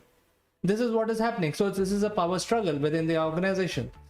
So my question now, Naval, is, you know, when the CEO wants to change and his employees don't want to change, in such a situation, what is his choice? What he should do? What is your thinking about exact correlation from Afghan crisis into this scenario where the CEO is trying very hard to bring the change, but the employees of the organization don't want to change? What he should do? Well, I don't know if you can see clearly what's in the background. What you're saying is the CEO has a can-do attitude, the organization has a can't or won't do attitude. This is common. I mean, this is why you change the chief exec. You know, you change the leadership. When you want to go in a different direction, you tend not to change anyone down the scope. You change at the top. And we don't see it often enough in big businesses, but we do see it in the smaller organizations where the chief exec has got sort of a 2 or 3 year tenure and then they're out because they haven't made change happen. But there is a simple answer here. You know, there are lots of leadership traits that we hear from time to time. All the leadership books say exactly the same thing. If you're going to embrace change in an organization, and that's what this new leader's been brought in to do, you have to get hold of the hearts and minds. You have to work out in the organization, and you need to pick out every single person and show them what's in it for them. Why this is a good thing to do. How to galvanize their focus on what they do. Because the likelihood is, if people are resisting change in an organization, then they're stunting their own growth. Now, I'm making a small assumption here that the change is good for the organization. It may not be good for you. I've worked in organizations in the past where people were let go. So it wasn't going to be, you know, we call it restructuring, re-engineering, downsizing, call it what you like, really. There are so many words in the dictionary that have been addressed to this. But it's a business process review, fundamentally. And the business process review does those 3 A's. They're very aware of what's happening. They assess what's going on and they take action. And typical business process reviews look on outcomes, outputs. What do we do as an organization? Really, really big question for a board, let alone a chief exec. Because if you ask many people on boards, it will take them time to explain what they do. More importantly, it will take them even more time to explain why they do it. In other words, what's in it for our customers? Why do our customers stay with us? There are other providers out there doing exactly the same thing. You know, I've got an iPhone, but there are 30 or 40 other smartphones that are out there. So why would I choose an iPhone? But my point is, the customer's always right. We've seen examples at CK. I mean, you can remember the Kodak example. Do you remember Kodak were literally the biggest photography company in the world. It was a monopoly. They had cameras and they had film and they had processing units all around the world. And digital cameras came along. And the interesting thing is, Kodak had a digital camera. They were one of the first because they were pioneering growth. And they said, this will never take off. So look what happened. All of our photographers out there, they're going to want the film, they're going to want the touch and the hard plates and they literally held on to a belief.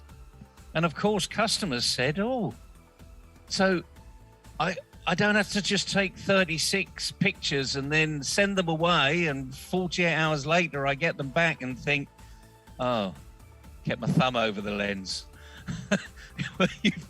I've been there, Now you can take a picture and say, that any good?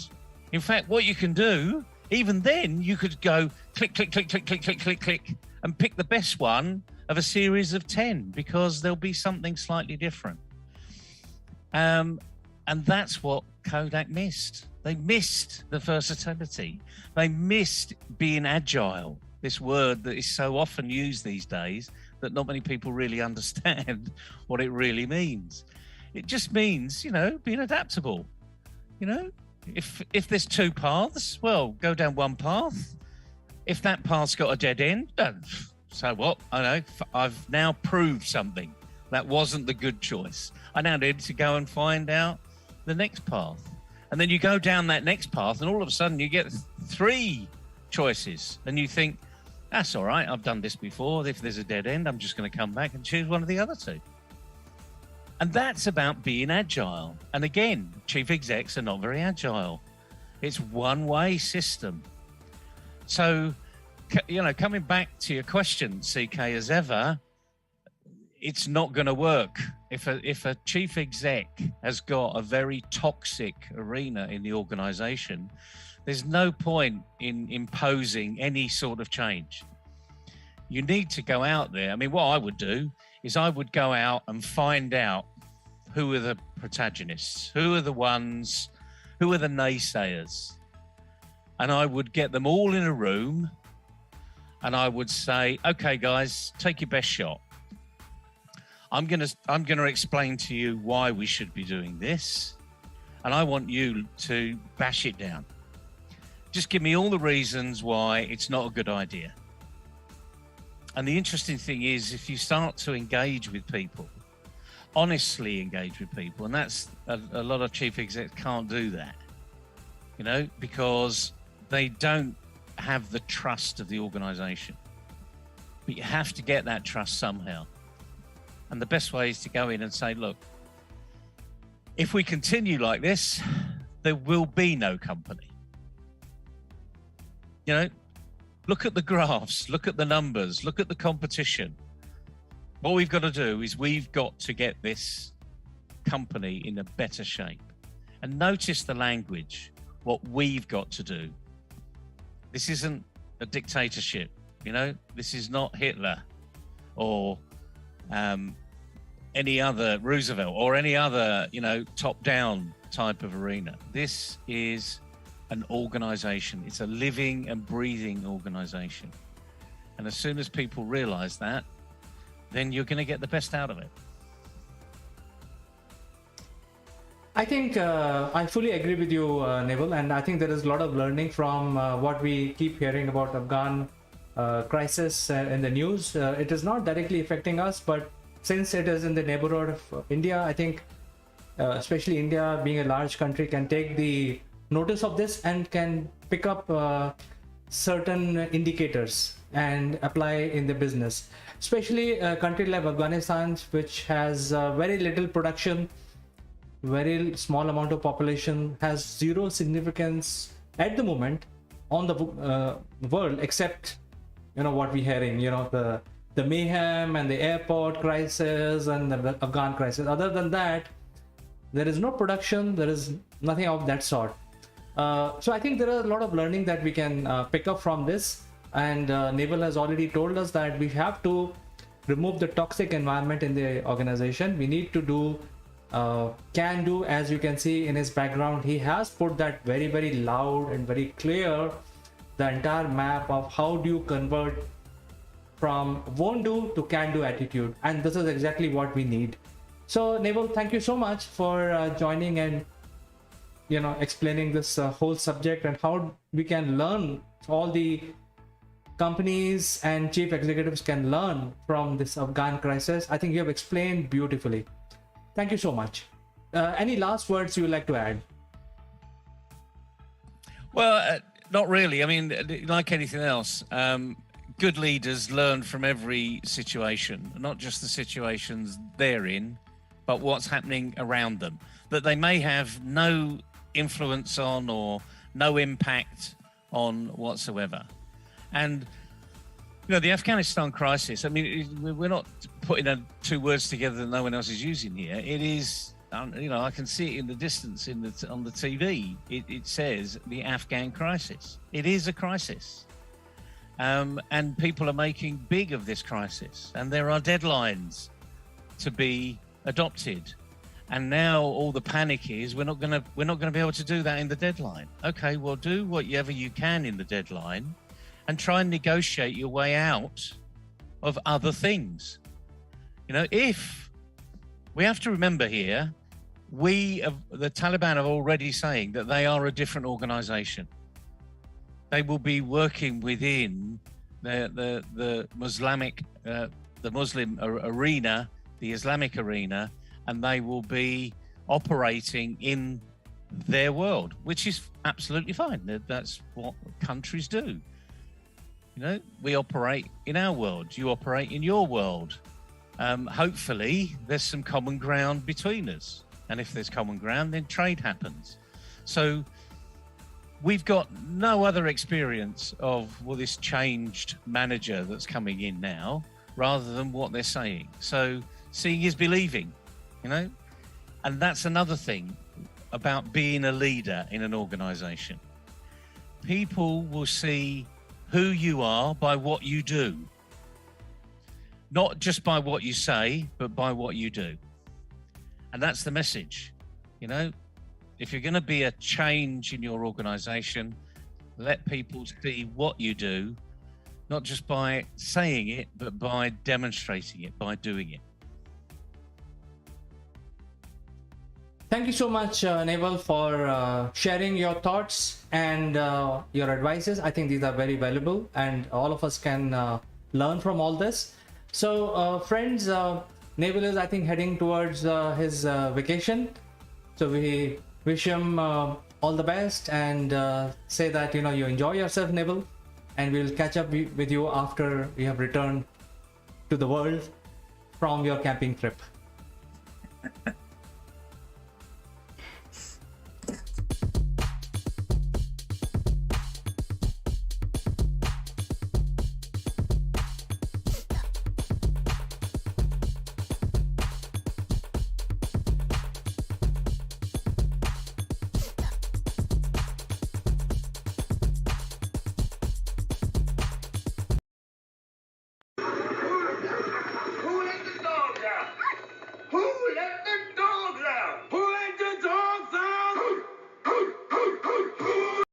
Hello friends, I'm Kanchan Verma from Akulmek Technology and you are welcome to Top Brass. Today we have a very special guest, Ritu Gupta, who is a PR consultant and also having her own consultancy.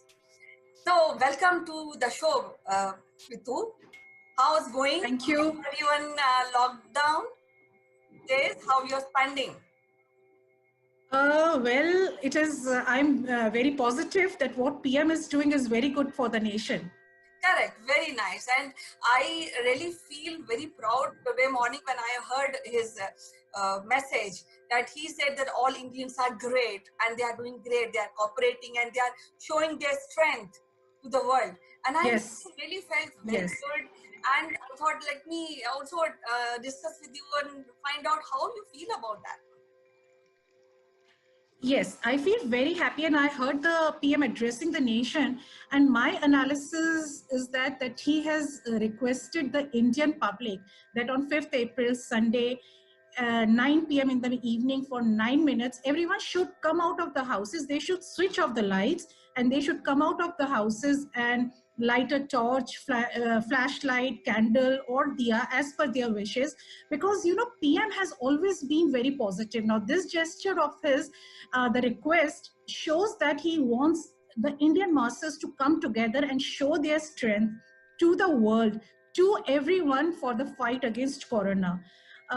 Since the day one of the lockdown, when the lockdown was announced, he has always been very positive.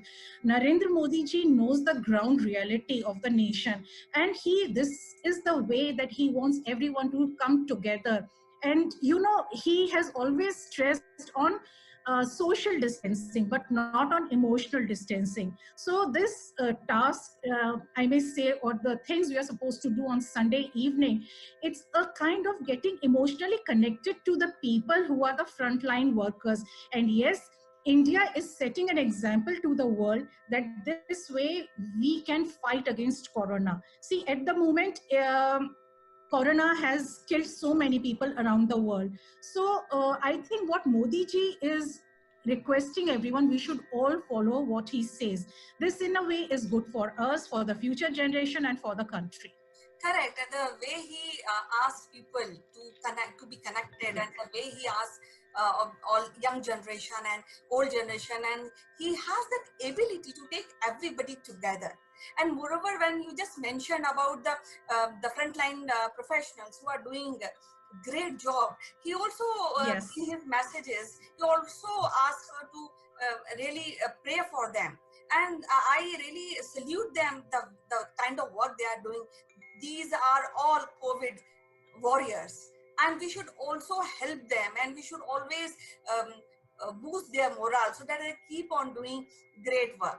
So at the same time, I also want to appreciate our leader, our prime minister, who is also very, very, in a very simple way, want to convey the message, which all messages are very, very important for the people, and we all should cooperate, and we are cooperating, and in fact, so we should all do more to come to, so that this whole situation will pass easily and we come out winner. What do you say? Definitely. I agree with you, because PM has the leadership quality. I mean, this is the first PM in India who's so dynamic and has the leadership quality. In fact, in the last Mann Ki Baat, he expressed his gratitude and thanks for all the people, like the doctors, even the bank staff, like the farmers, and the frontline workers, also the nurses and the other people, even the sanitation people also. So I think we should listen to him, follow what he says, and this is for the benefit of the country, because right now we are going through a very bad time health-wise. So I think we should, and people are following him. Most of the people are following. Most of the people, they are Yes. following things, but we have to do more, take up the more responsibilities, and stay Yes. at home and propagate that kind of message to everybody.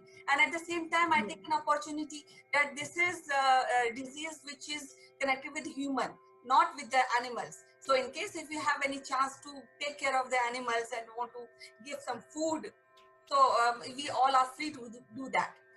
And yes, so any other message, and how you're spending your time nowadays in 21? Sorry?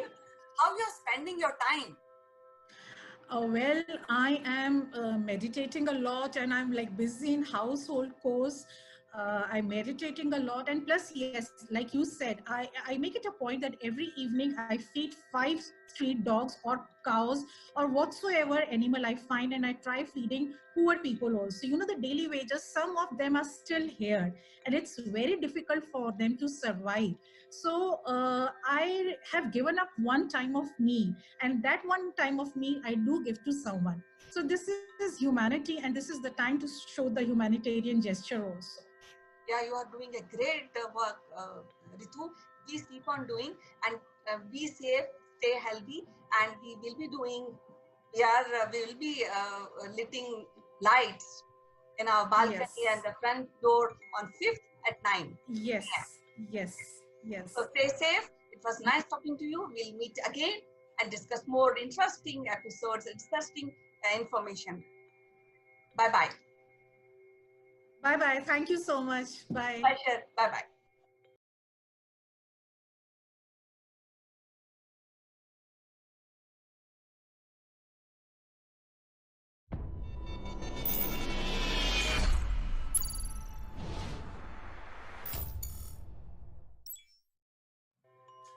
Hello friends, this is Chandrakant from Akulmak Technologies. Welcome to Dobras. So I would like to run a scene, a typical scene in the office. And the scene is like this, that you are a marketing manager and you want to basically start a campaign using a particular marketing channel. And then you basically make a big report about that channel and